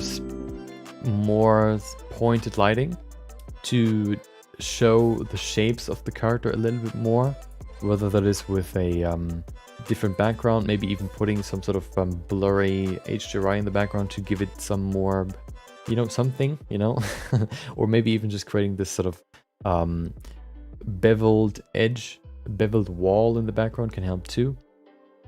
Also the materials, maybe you could give it a little bit more detail if you wanted to. If you want to keep it more, I guess, cartoony, maybe then it could also help to go full into the cartoon. Right now it looks like it's a mix between cartoon and, I guess, comic. I think it would help if you either go into the full-on realistic route, CG route, a realistic route, or into the full-on cartoon route. So you could also consider putting this into Eevee and creating a toon shader that could probably also look pretty good, especially because, looking at this, this is not really realistic, so bringing it closer to this one could maybe also help in giving making it a little bit more aesthetic, giving it more aesthetic, I guess. And then the lighting I think is very strong right now. No, it's somewhat shallow, but it's also very sharp. The shadows are very sharp here. I think you can do a lot with lighting to kind of make the character shine a little bit more. I see you've already added a depth of field, which is nice, which helps a lot too. You've added these details, maybe even creating a displacement map here to kind of displace them outwards can help too. Lumiere, is that his name? I bought Flying Cat's tutorial. He going too fast even with 0.5 slow, and he has no mic. Okay. Yeah, maybe you could check out the other one. Yeah, exactly. It would be better if you choose one style, basically, either realistic or cartoon. If you want to go into realism, I think adding more variation, either in the color or adding a bump map, maybe even with maybe some creases, some scratches and all that can help. Or if you want to go into the cartoony route, maybe using like a toon shader to get it there, can work too. We got the same about yeah. And then I think the lighting can help a lot too. Let's go into Photoshop and do the same that we've done just before this. So let's look at what we can do here with the lighting to make it look a little bit more appealing. Make it even better, okay? First things first, what I want to do, I want to bring down the lighting. I mean the exposure. Exposure down, okay? I don't want to see the background. The background is boring to me. Nobody needs to see the background, so I'm gonna make the background darker. Let's bring the character back. Let's see if I can do that real quick. Let's see if that works. Works like a charm. Hold on. I can do that afterwards.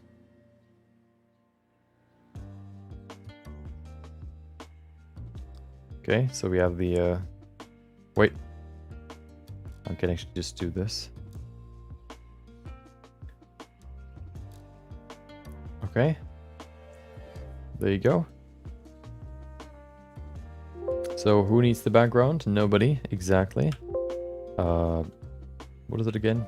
I forgot the... There you go. Nobody needs to see the background, okay? So we can remove it. Well, we can make it darker. So to set the focus more on him, it would probably look a little bit more like, we can maybe even use a spotlight to really shine on him. So it will look something like, like this maybe. That's, okay, hold on. Yeah, that's pretty good. There you go. And then we would have a lighter shine coming from up top, looking something like this, okay? Giving him like the spotlight, you know? And then we would probably have light coming from up top more. So we would probably, it would be brighter up top, giving it a highlight up here a little bit more. There you go, maybe even the small ridges here. The eyes too. The nose especially. And this light can also immediately give him more structure. Kind of show the structure a little bit better. There you go.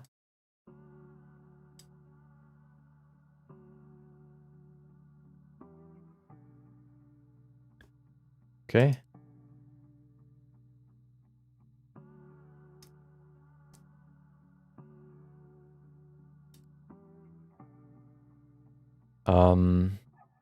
Then we can make it darker too to increase the contrast even more. Especially down here. Here too. That's quite strong.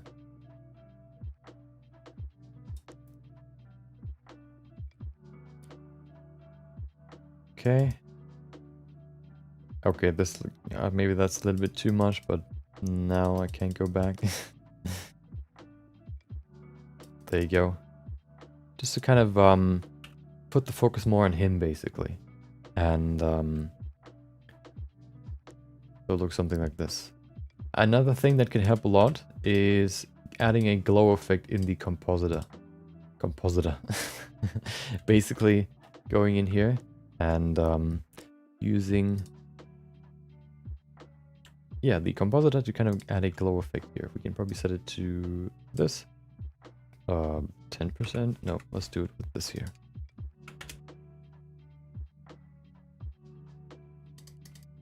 To give it a little bit of a glow. That's a little bit too much maybe, but it is what it is. There you go. Do the same here.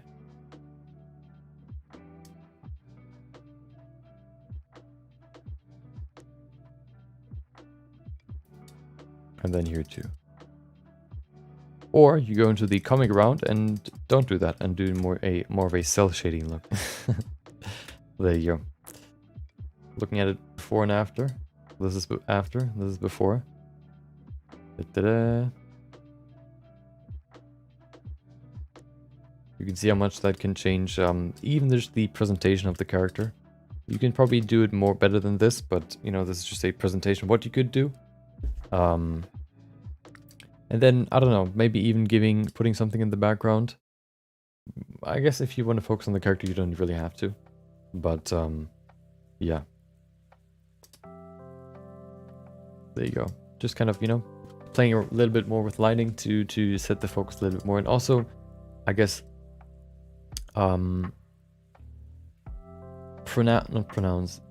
show the structure of the piece a little bit more. You know, shadows and highlights can do a lot in showing the depth of the model that you have, that you want to show, I guess you could say. See how much it changes from here to here. You don't really see like this little dip right here at the top. You don't really see the folds above the eyebrows, stuff like that, or the nose even. And then if you do this, you can see how much it's highlighted. Yeah. Looks like you're an expert in the CG industry. No. I've just done a lot of drawing and a lot of, I guess, Blender, but now that I picked up some things. I'm by no means an expert. I'm still learning, okay? Okay. Let's go to the next one. Quacky Quack.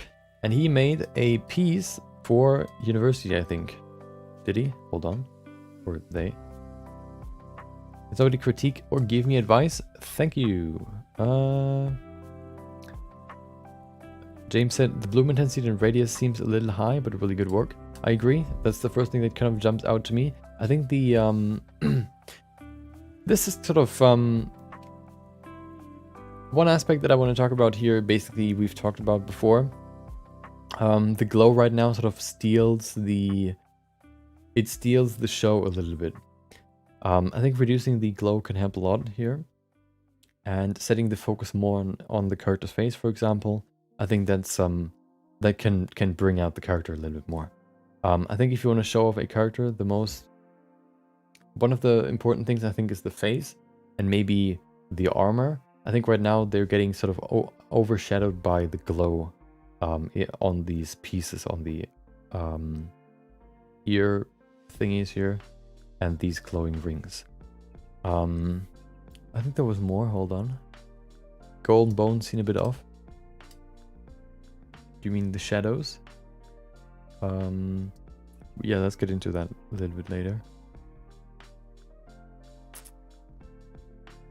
The tip position could be a little bit more to the right. That way it's easy to read the pose and see that it's actually in the front of the rest.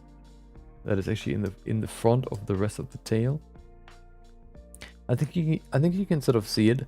It's not necessarily going in front of her, so it's not like it's removing or it's kind of reducing the.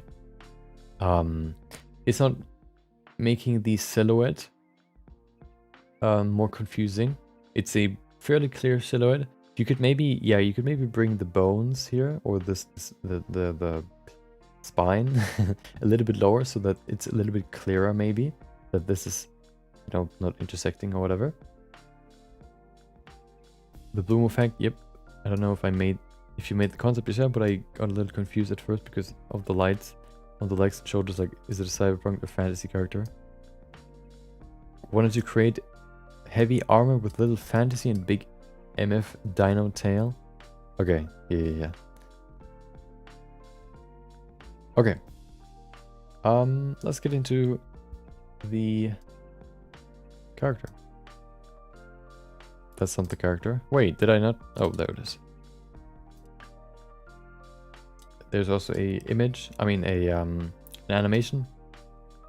Let's go to the character itself first.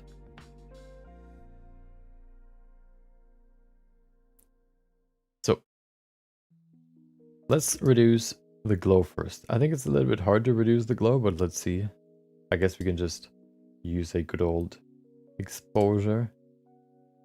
Bring it down and then mask it.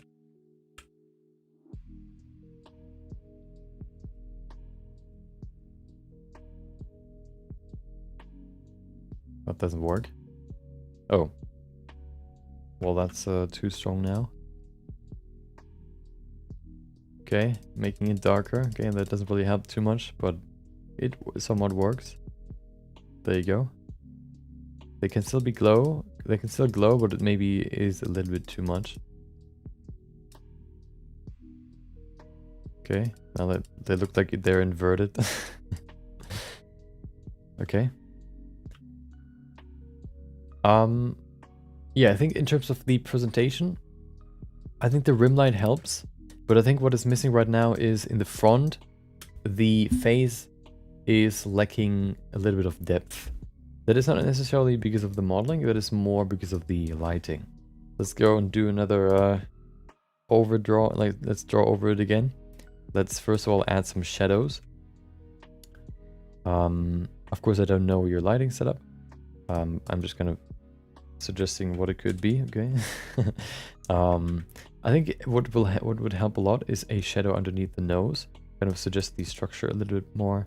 Maybe even underneath the lips, a little bit underneath the jaw. It can help a lot right here. The ears too. We maybe even, oh, that's a good one too. Under the cheekbone here. Also underneath the eyebrows. Give it more depth right here. Right here where the hairs above the skin. There you go. Maybe even like a strong line here. Maybe even underneath the eye, just kind of show the lower eyelid a little bit. That looks kind of creepy. I think you can do the same for, well, if you do that for the face, it would basically apply to the rest of the armor too. Maybe we can sort of do that here, sort of create, you know, kind of apply that to the rest of the armor too, making it darker here. Probably be a little bit more like this. Probably be darker here, a little darker here too.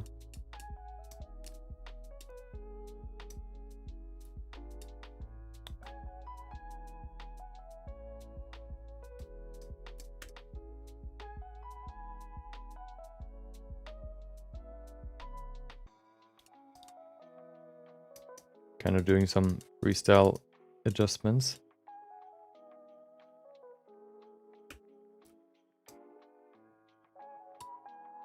Okay, and then down here we have darker areas here too, which should be lit up by these glowy things a little bit.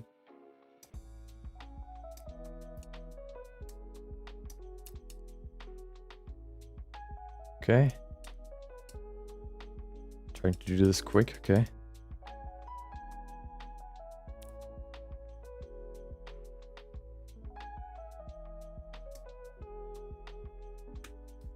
And then we would do the same with the bright. We would give it some more highlights. Especially good highlights are on the nose, for example, or on the right here on the nose tip a little bit, maybe even kind of pronouncing the bridge of the nose, in the middle of the forehead too.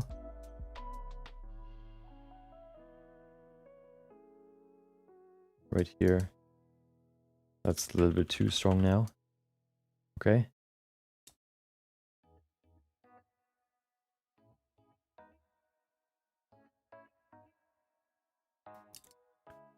There you go. Okay, that's a little bit a little strong, but I'm gonna keep it there, okay.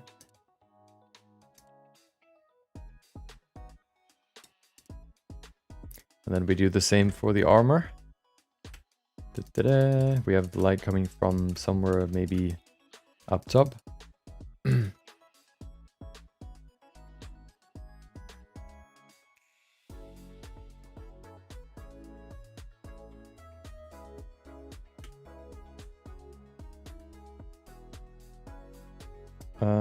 Here.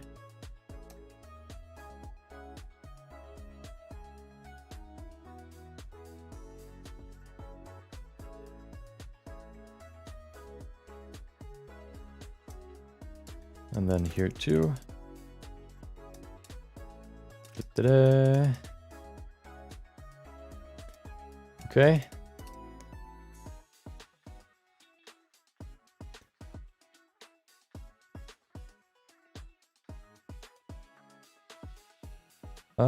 Hair maybe a little bit, not too much.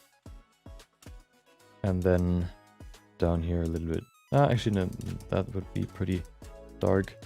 We would have some more light here, and then on the side here. I'm not gonna go over the tail. There you go. Here it is. It looks more comic-y now, but it's sort of supposed to represent the light. Okay, so this is before and this is after. Just kind of maybe adding some lights, or maybe referencing some other character presentations to see how you can place the lights to give the character more depth. That's what I wanted to show you here. How you can, with lights and shadows, how you can give, especially the face. Look at the face, how much more structure we can see now. This looks pretty even in terms of depth, or in terms of lightness.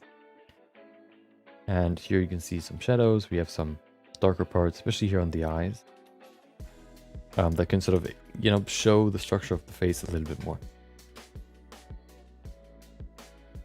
Welcome back to Nova.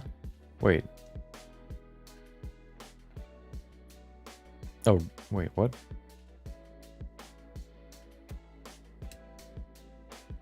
made it realistic. Well, I just wanted to show what you can do with light, okay? Yeah, I think lighting can do a lot here. When will your face reveal? Who? Me? I don't know. When I'm getting sick of my VTuber. Okay. So I think lighting can do a lot. Another thing you can consider is maybe the texturing.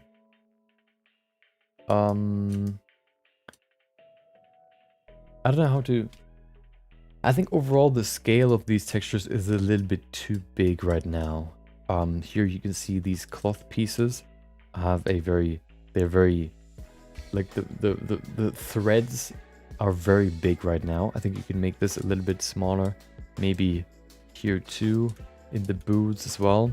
Seam lines I think can help a lot too. The model itself looks pretty good. But I think that's one thing you can consider. Maybe, yeah, overall maybe looking at everything a little bit, maybe just shrinking everything down a little bit more. And then I think this one looks pretty good.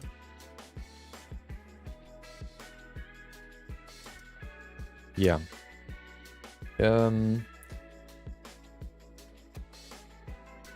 I think the thing that'll help you the most for this piece would be lighting. When it comes to armor design and like outfits and how you would structure them, that's a big topic that maybe you could talk about a little bit more too, but I don't think it's not necessarily important here. Who made this model? It was Quacky Quack. Okay. Yeah. But overall, nice character. Let's go to the animation real quick and look at that too. Oh, I messed it up again. Hold on. Let me grab my music again.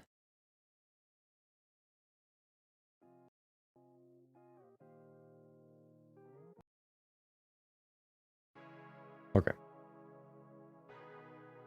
Somebody mentioned I could do it. Hold on. I can do it by right-clicking, open with. Can I not make it? Hold on, I could go in here, right? Or can I make a new? Can I make a new one? Ah, there you go. Okay. So,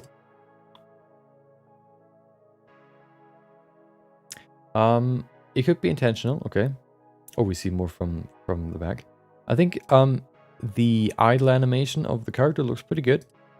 Just kind of moving the shoulders a little bit, kind of looking like, you know, the breathing. I think that's pretty good. I think the movement of the tail looks a little bit robotic right now. I think it can be a little bit, well, it could be that it's a robot arm, then maybe it makes sense. But I think it could be a little bit more flowy. The movement can be a little bit smoother. Like right now, hold on. Need to see myself. Right now it looks kind of like this. You know? And then zzz, zzz, zzz, kind of, you know, I think it can be a little bit more like this, sort of floaty, a little bit more a little smoother, kind of looking around like this, you know, kind of putting in keeping inertia in mind. Basically inertia meaning it takes time for a body to accelerate and it takes time for a body to decelerate, which means if you rotate this, it wouldn't be a constant movement like this. It would be more like this, where it starts very slowly, then it accelerates, and then it stops slowly again. So see how my arm begins very slowly and then accelerates and then decelerates again when it ends. I think that can help a lot with the tail to make it look a little bit more, or yeah, organic or natural, basically. Yeah. Okay, yeah, but overall looks pretty good. Let's go to the next one. Hustler, there he is. He Simulated a piece too. Just quickly finished it. Let's get into it. We have a an image, but who needs an image if we have a blend file? Let's get into the blend file. I actually thought about, or I think I have an idea how you can make fingerprints that are flat, or how you can make a body being like pressed onto glass. Let me show you how what could work. Let's see. What is that? Transform orientation? I've never looked. Wait, what? Why would you change this? Maybe I am missing something, but I've never changed this. Another thing that is tripping me up. 50, okay. In this viewport I use 50, in sculpting I use 80. You know what I'm gonna do? You cannot really make objects transparent as far as I know. Can you? No. So what we can do is we can bring it into here, change the viewport display to wire, and then maybe just apply a subdivision modifier with simple.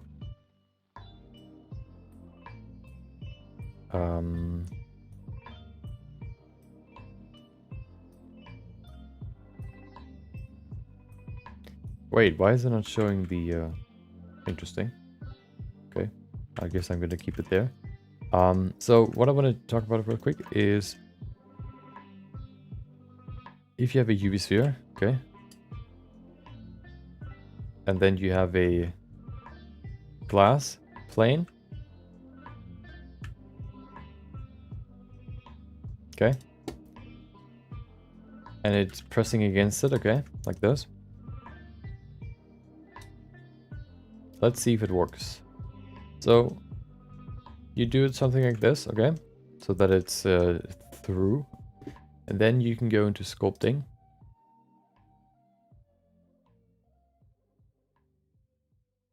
And you go look at it like this, basically sort of so that the plane is just a line. If it works, you can go into orthographic view, and then you use the line project tool. Line project tool basically creates this gradient. Everything on the gray part of the gradient here gets pushed onto or projected onto this line. So you could press F to flip it to this side, and then it gets projected onto the line, basically pushed onto this line like this. There you go. And now the cube is right there. There you go. That's how you can create like something being pressed against something. We could do it like this. As long as it's not like I don't know, a sphere, you can use the line project. I guess if it's not a sphere, you have to do it manually, you know. But that's how you would do it. If it's a sort of, what is it? A plane, you could do it like this. Or what you can also do is you could, if it's more round, for example, like this, I would probably just go in here and then just sculpt it, basically, you know, doing it like this so that it looks like it's being pressed against it.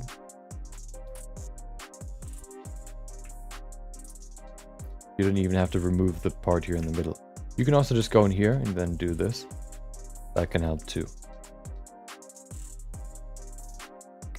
Push it out of the sphere so that it is on the sphere.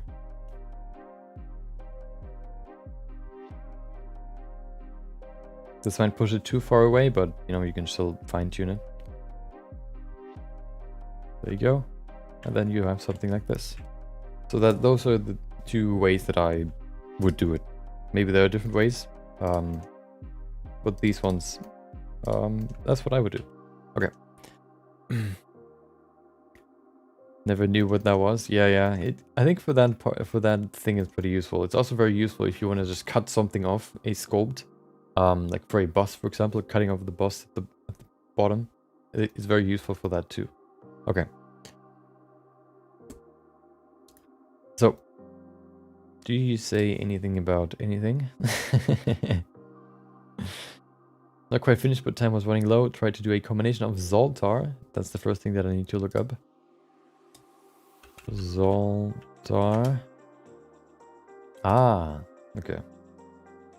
And a kissing booth. We'll try to add more details and better lights. So is this supposed to be a puppet? Or is this supposed to be a human? I guess it's supposed to be a human. Puppet. The puppet idea came because of the shoulders. I guess you just wanted to remove the arms from the body because it's easier than to model everything, you know. Okay. So, where's my... What is that? Oh, yeah.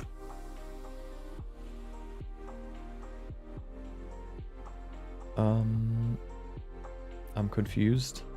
No, I'm not. Hold on. Okay. So one thing, I guess, maybe you wanted to do that afterwards, but right now, I guess you wanted her to be leaning on the glass, so the hands would probably need to be a little bit further forward. I think the hands look pretty good, looking at them. I think you've done a good job with those. Yeah, I think they look pretty good. Especially because you've added the fingernails and you've added also the bumps. They help a lot. Maybe one thing to keep in mind, let's go into it, is that all of this separating the 3 bones. So this length, half of it is the first knuckle, somewhere over here I would say. Then a 2/3 of this half is the second bone. So I guess somewhere over here, maybe even over here. And then the last length here, a 2/3 of this last length is the fingernail. So we would probably move the knuckles a little bit further back, a little bit higher up.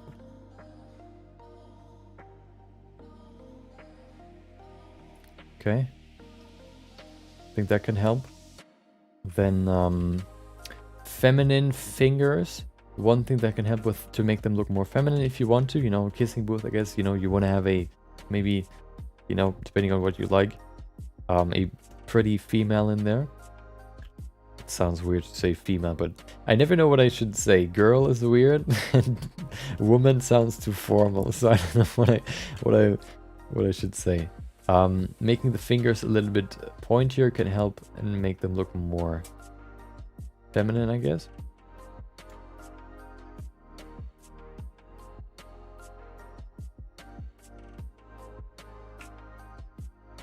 Okay. That can help too.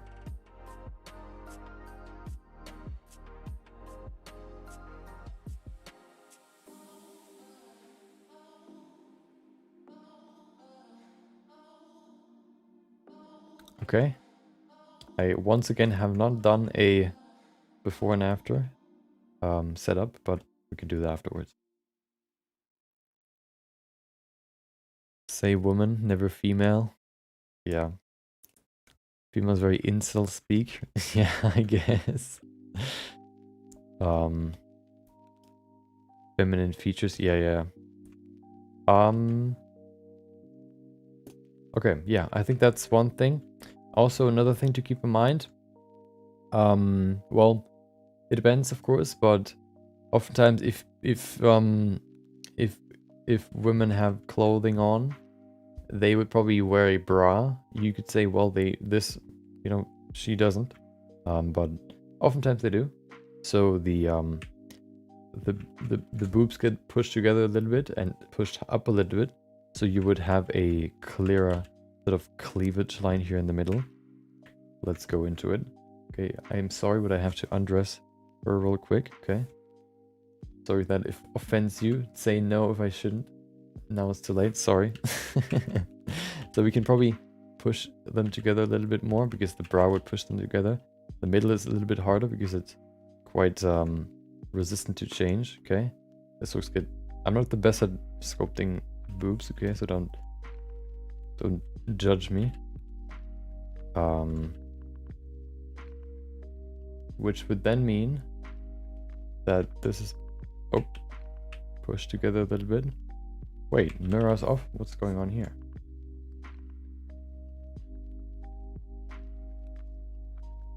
Okay.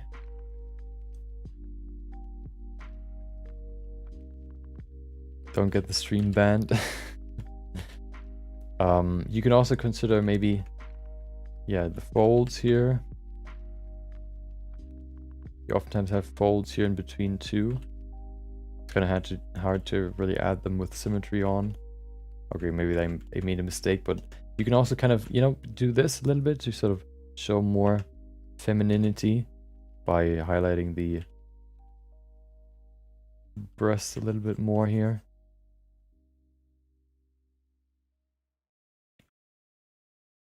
That's weird, but you probably get what I mean. Another thing that can help is, you could say it's supposed to be more doll-like, so a more neutral facial expression can probably help. If you want to make it look a little bit more sensual, is that a word? You could probably give her a slightly different expression. Maybe even something like, oftentimes what you can do, what looks a little bit, I don't know how to say it. Basically just bringing the eyelids a little bit down can help. And then bringing the eyebrows a little bit higher too. Okay, we need to adjust these things too.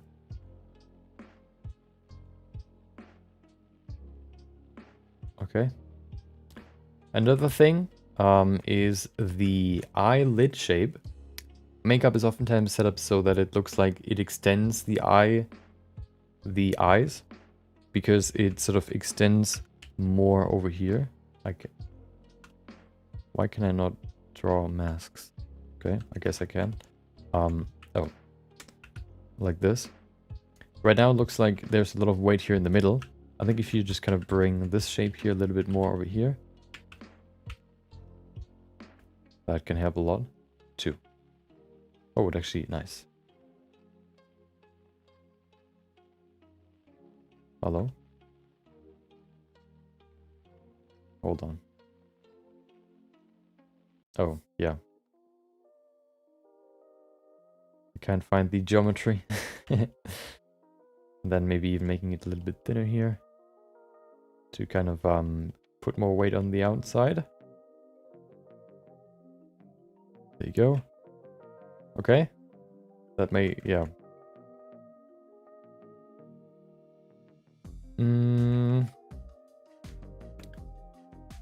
I think the shoulders look good. Maybe you could even pull them up even more. Let's see. That's also oftentimes what I sort of see with feminine characters. They have like raised shoulders like this. I don't actually know why that sort of, I think maybe that just defines the, I don't know, femininity a little bit. But that's oftentimes what you can see too. There you go.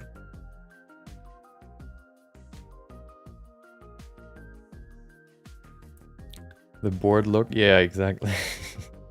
Me in every class in school. Yeah, the modifiers, yeah, I don't want to apply them. Push the lower half of her face in a bit. You mean the Oh, another thing, if you do the kissing mouth, you can see the cheekbones get defined a lot. See, because it pulls volume from here forward.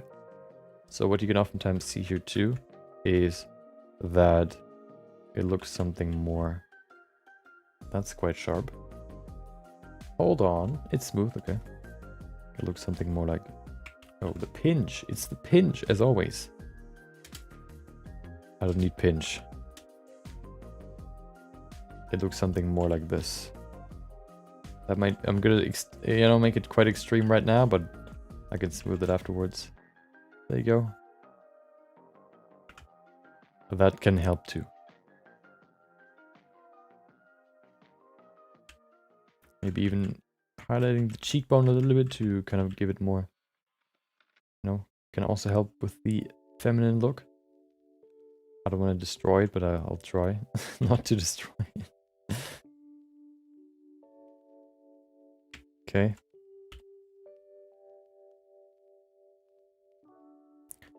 Maybe even bringing the corner a little bit further forward can help too. That's too much. Okay.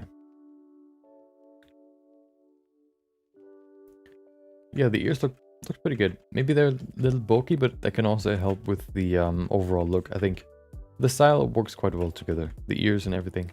So, you know, just it comes down to what sort of, you know, I guess, style you're going for. One thing that you could consider is making the hips wider. That's maybe a little bit... Actually, no, that can be quite good. There you go. And then making the waist a little bit slimmer.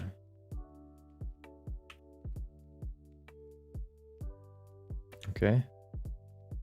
That could maybe help too, just a little bit.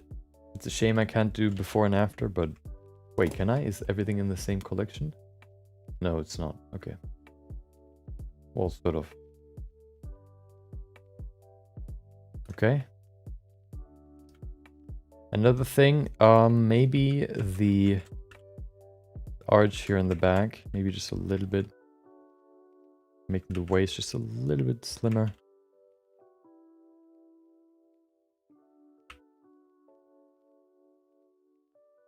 Okay, maybe that's a little bit too much, but if you want to accentuate something, a little bit too much is sometimes not too bad. Okay. Let's go ahead and... Actually, yeah, let's do it. Let's go compare it before and after. And then I want to probably go into lighting a little bit too.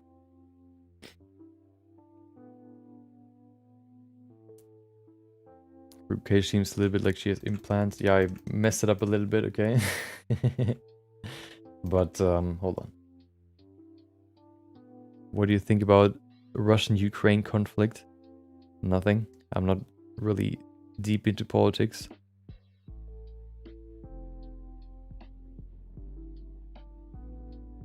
Okay. Where's the... Oh.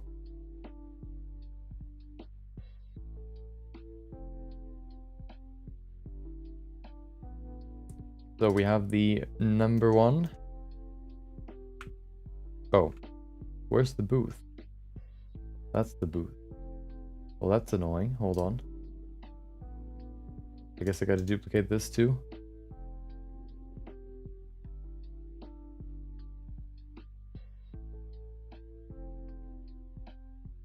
Okay. Number one. Okay. There you go. Number two. Not too many changes. A little bit. The eyebrows are in a different collection too, I guess. Just small changes. The fingers you can see here. Move this knuckle a little bit higher. Made them a little bit slimmer. Very subtle changes. Okay. Maybe also somewhat subjective, of course. Let's go into the lighting. And look at that.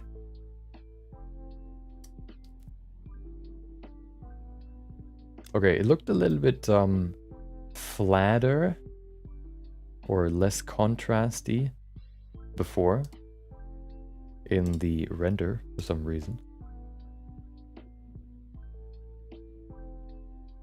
Okay. I haven't worked with Eevee too much, but I think the big thing that I'm seeing right now that you can do is... Where's my... There it is. I was looking for F3. Going to the world, what can oftentimes help is just lowering the world color or strength. Because this is basically surrounding light, which lights up the entirety of the scene. Bringing this down can immediately increase the contrast of your scene. So if you ever wonder why can I not really add so much, why are all my renders so sort of lacking of contrast? One thing that could be the reason would be if you go into the shader settings into the world, the background node, the color right here. It's quite dark, but if you make it darker, you can see how much more contrast you can add to your character. So this is what it was before. You can even go to 1, you can see the difference between 0 and 1. I like to set it to 0 because I like to sort of I like to create my lighting first, and then I maybe increase it a little bit to maybe just kind of lighten up the shadows a little bit. I really only use the surrounding light, this one here, to lighten up the shadows, you know. But I like to keep it on black. There you go. So that helps a lot. Bubblegum were my first crush. There you go. Another thing maybe that can help is, let's just see what happens if we remove these lights. To kind of bring more you know, create more of a highlight on her face. I think that can help a lot. It would make maybe the what is it?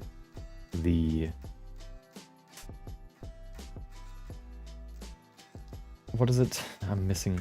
I'm blanking. Oh, it would make the shadows down here quite strong, but now we can just go in here, for example, and kind of make this a little bit brighter. But what I would rather do is, let me change the lighting in completely. I want to try something. What if we go in here? A sun lighting too. Okay. What if we make a new one? Where's the pivot point? Pivot point is missing. Oh, it's just not here. Okay. Did you deactivate the pivot point? What I want to do is I want to put a light right here. Like this.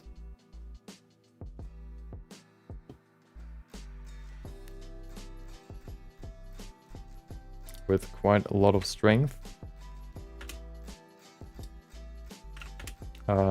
What is it again? Shadow, contact shadows. Okay. Why is it so comic-y?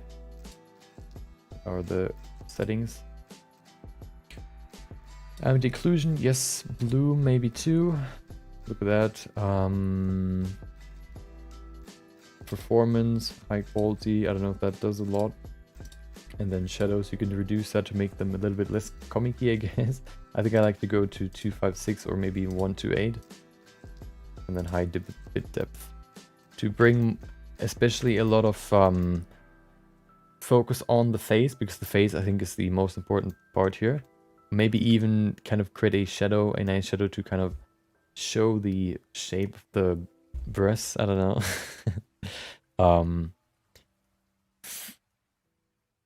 I tried that and it looked creepy. Let's go a little bit further, okay? Another thing you can consider, it's probably not just gonna sit here in the ether, okay? Another thing you could try, or you could add, would be another light. Let's just grab this one, duplicate it, and move it over to the side. Hello? What are those axes? Why can I not move it? Oh. Maybe over here on the side a little bit.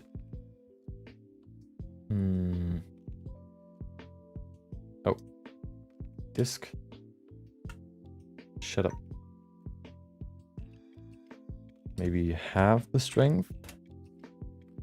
Halve the strength. Maybe even a quarter. Okay. Coming from the side, so this is with it. Kind of making this side a little bit brighter.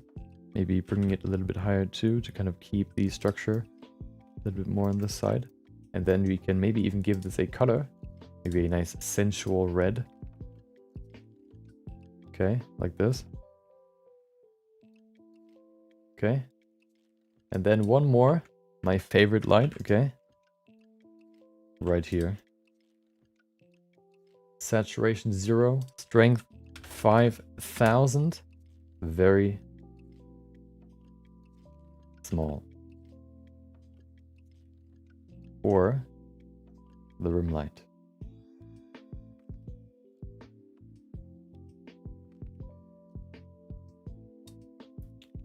Before, after. Of course, this part gets quite bright now, but you can probably dial that in so that it doesn't.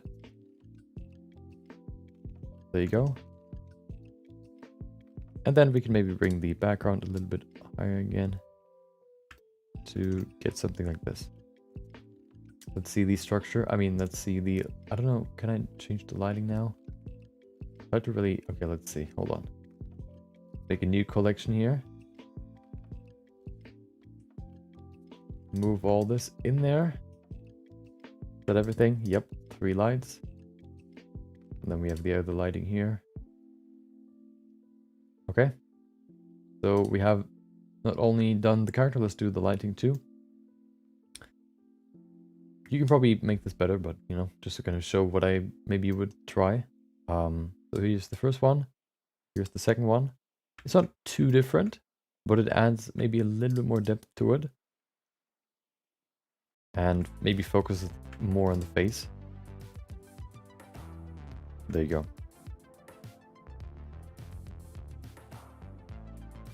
You know, maybe, yeah, maybe you like this one more. You can decide. I wanted to kind of bring a little bit more depth into the lighting, because everything right now gets lit up evenly. So because there are lights coming from below and from up top. Here we have quite dark shadows. To kind of bring more contrast in. There you go. Okay.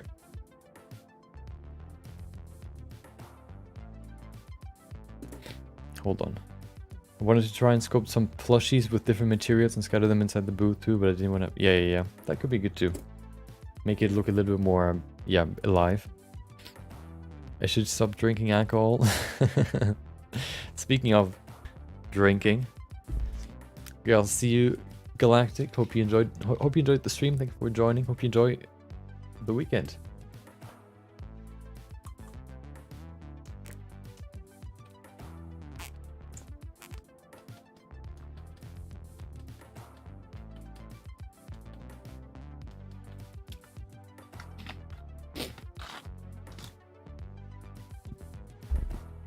Okay.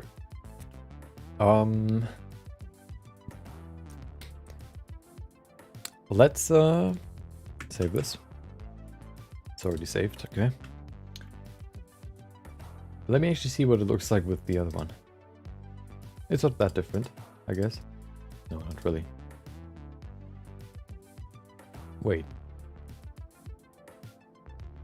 No, okay. Yeah, you don't really see the changes too much. If you have the lighting in here too. Okay. You could also add more emission to the eyes. Yeah, if it's supposed to be like a robot, you could do that too. Let's go to the last one. By Passion. They uploaded right before I started. Wait. Yeah. Wait. No. Well, somewhat right before I started. Okay. Let's go to theirs. No image, just a blend file, and no comment. Noggy with a Y in the back. Interesting. Okay. Once again, in character. Nice, that's nice.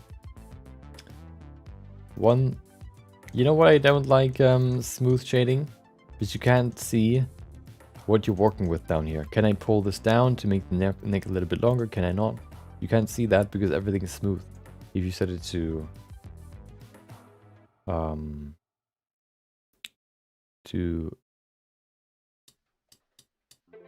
flat, you can see it. Okay, yeah, I don't want to make the neck longer, but you know, just another reason why I don't like it. Okay.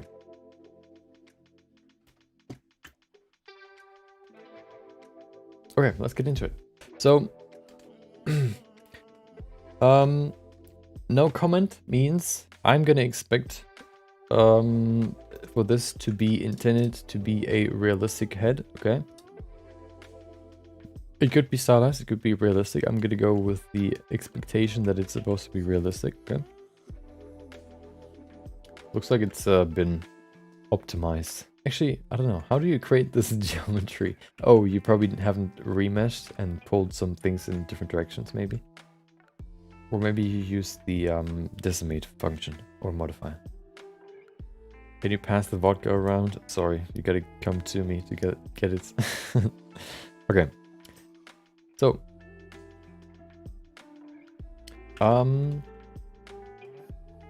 Let's see. Let's look at some... Oh, 100 focal length. Interesting. I'm more used to 85, so I'm going to set it to 85. There you go. Okay.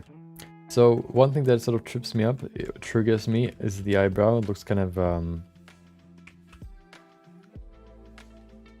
scuffed. Maybe that's a characteristic for the character, but I'm just gonna bring it back. Okay. It seems like you wanted to make it maybe stylized because you've added some very distinct lines in some areas and very smooth surfaces in some others. You could see that style used in Fortnite, for example. Or you could see it here too, this very clear line for the jaw. The jaw is not necessarily... It looks like it's sharp, but it's not necessarily sharp.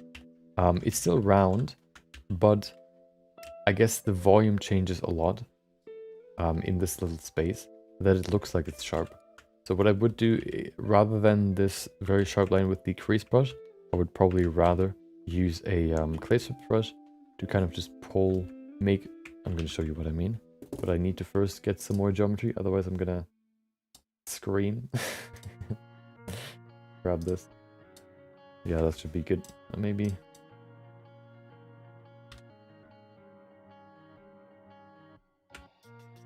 Okay. Oh, wow.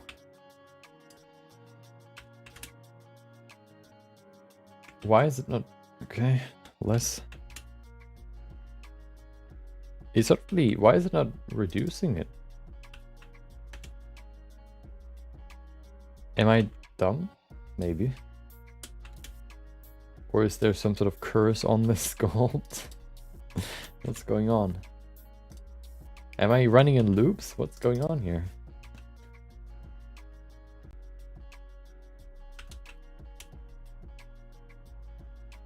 Ah, there it is. I did something wrong. I don't know what it was. Okay. So what I would do rather is I would use the clay strip brush. Oh, wow. Once again, radius, pressure radius. To just kind of not necessarily make this part here sharper, not this part here, but rather where the jaw goes into the neck. So this part here. So what I would rather do is I would make the jaw here quite round, like this. And then I would make this part here a little bit sharper. Oftentimes it's not sharp here either, but it helps to make the jaw shape a little, make it look a little bit more natural or realistic. There you go. Okay. Another thing, the ears. I think they can be a little bit more defined in their structure. First of all, they lose quite a lot of volume right here. Let's bring it back a little bit with the good old front faces only.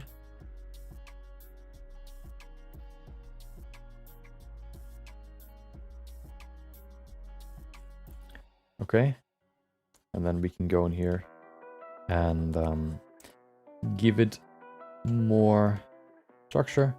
First of all, I want to change the shape a little bit, creating an earlobe. Right now we don't have an earlobe. Is it pointy? Hold on.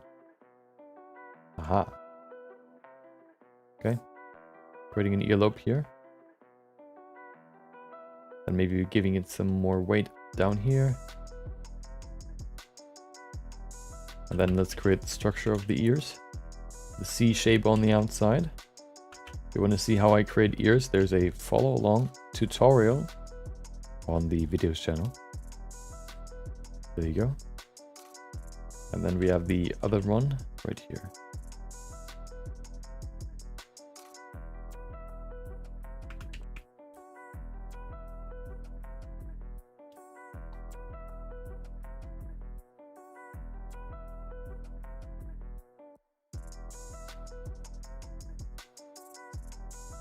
Oh.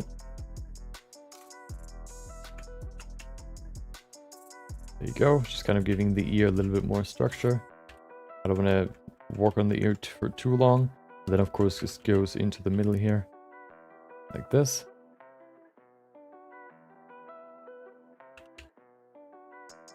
Okay. There you go.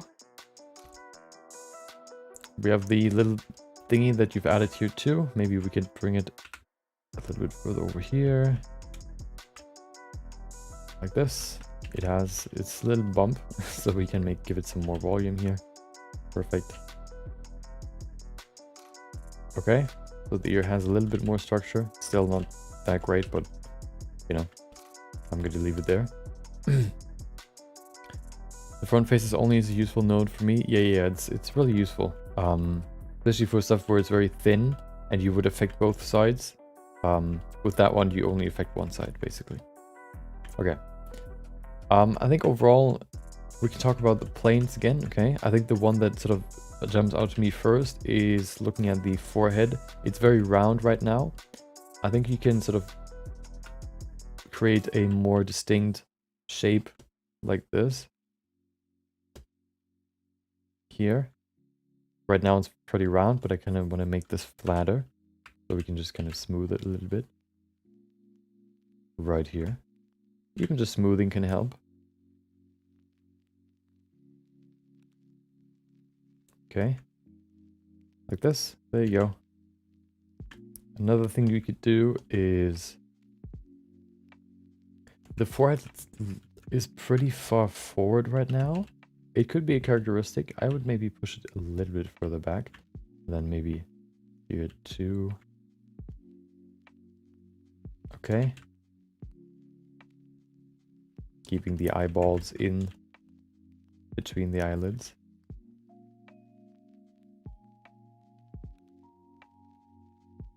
Okay, so we have this structure a little bit more. Then maybe the cheekbones too. What I wanted to do for the cheekbones is probably use the crease brush.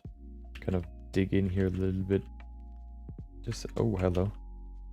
Just a little bit. And then we can refine it a little bit up here.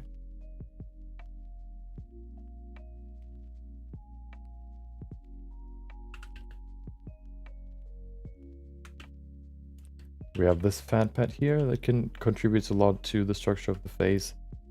Going into the nose here. And then we have the cheekbone on the side.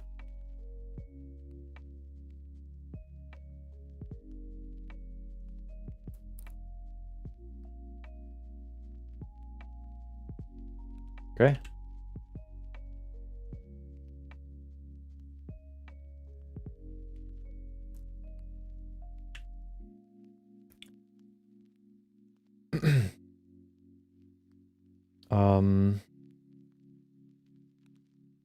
The jaw seems quite round right now. Maybe we can make it a little bit sharper. Doesn't need to be that wide. We can push it in a little bit more to kind of make it more feminine, for example. Like this. I kind of want to bring the eyebrows in because they are quite far away now from the actual skin. That's better. Looking at the nose, I think what we could do here is we could sort of distinguish the tip of the nose a little bit from the bridge of the nose. Looking at it, first of all, we have the bridge sort of coming from the forehead here, going down, and then it kind of transitions. First of all, we have the transition from bone to soft tissue right here, and then the soft tissue transitions to the nose tip right here. The nose tip is something like this. So we can probably just add a little bit more here on the side, a little bit of volume. There you go.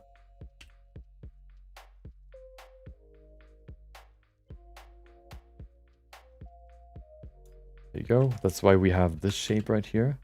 The sort of U shape going into the middle here again. Okay. And then down here what we have is the nostrils quite round, so we can give it some more roundness here. And then oftentimes the middle here, the bridge, or whatever you want to call it, is also lower than the nostril. Just a little bit, like this. Another thing is that you have here is this little triangle. Oh. Right here. That is quite flat. Like this. It's kind of, you can see it in photos, it's kind of hard to explain.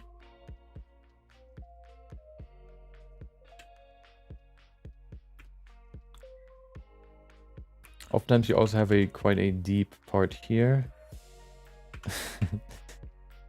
A little deeper here where the eye hole is. Maybe the eyes themselves can be a little bit bigger. And then let's go to the lips real quick. I think the corner of the lips look pretty good.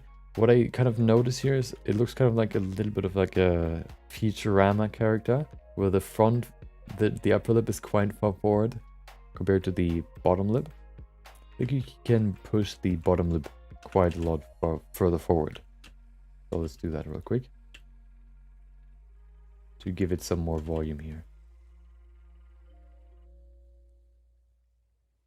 That's maybe a little bit too much. Make it round, of course. There you go. Maybe accentuating the muscles here a little bit too.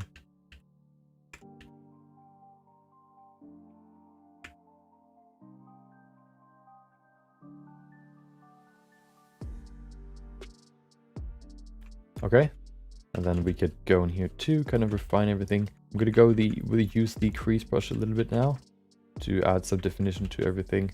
Here we have the maybe the distinction. We also have this sort of cupid bow shape for the lips that can help a lot. That looks something like this. Maybe that's a little weird. That's better.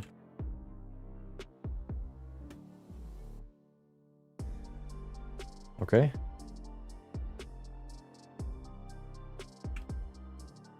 Maybe even down here we have a little dip.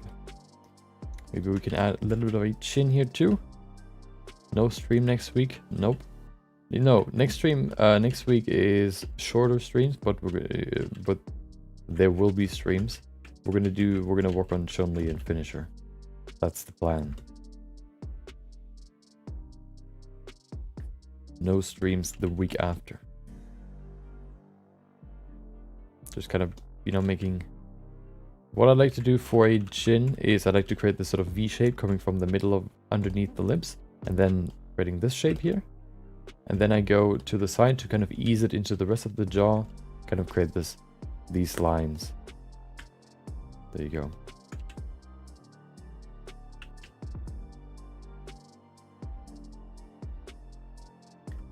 Okay.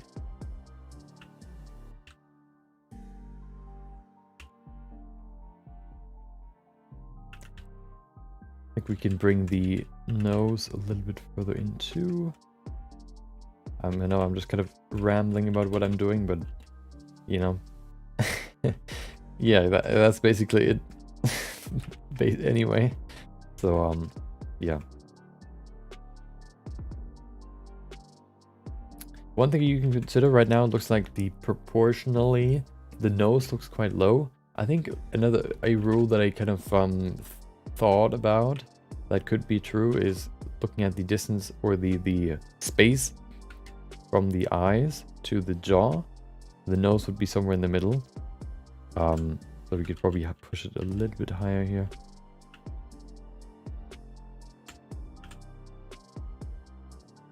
Just a little bit like this.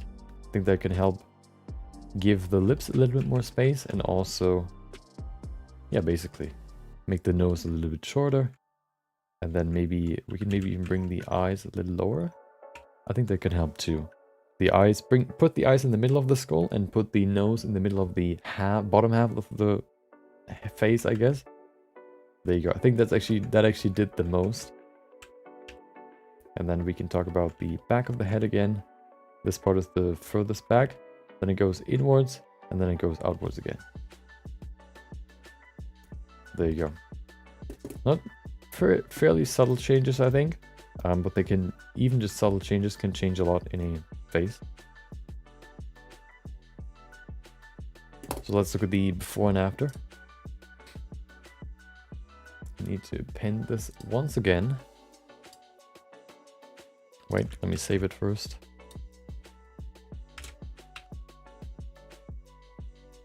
Okay. So here we have number 1 before. This is before, and this is after. not too many changes. Maybe made it a little bit more masculine because it's the features are a little bit sharper, you know. If you want to make it a little bit more feminine, you would add a little bit more roundness, smoothness to the face. But yeah, I kind of wanted to show the structure, or kind of, yeah, refine the structure of the face a little bit more. There you go. Fairly subtle changes, but I think they change the face quite a lot, especially the nose, kind of bringing it higher, kind of giving the lips a little bit more room to breathe. Also looking from the side, giving the bottom lip more volume, and the chin too. And then also changing the... Oh, wait. I actually saved it before because the jaw doesn't change, but the jaw looked different. Well, oh, and the ears too, so I actually saved it before. Okay. Yeah, but, you know, just subtle changes that can they can improve the face. There you go.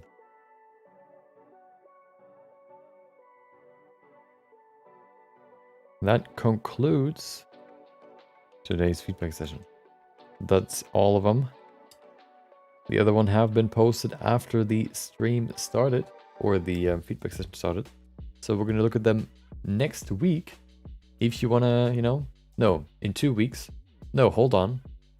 In 2 weeks, there's not going to be a stream. So in 3 weeks, oh no. I guess we're going to do it in 3 weeks then. But yeah, we're going to look at it then. Until then, hope the tips were helpful. Hope they were followable and understandable. Thank you for joining. Thank you for... Oh yeah, basically. Tomorrow there's not going to be a stream. The next one is going to be on Monday. And yeah, I think this is a good spot to end it. 3 weeks is a lot, but well, it was basically the same when I over the new year, so you know, we'll see how many we have this time. Yeah, the lighting can change a lot in a lot of scenes, so yeah, that it's really worth learning about lighting. I'm not the best at it, but you know, I usually use my 3-point lighting, and that works quite well. Yeah, so thank you for joining, thank you for watching, thank you for listening, chatting, or just being here. Hope you enjoy the rest of your day. Maybe I'll see you next time on Monday. Until then, take care and have a good weekend.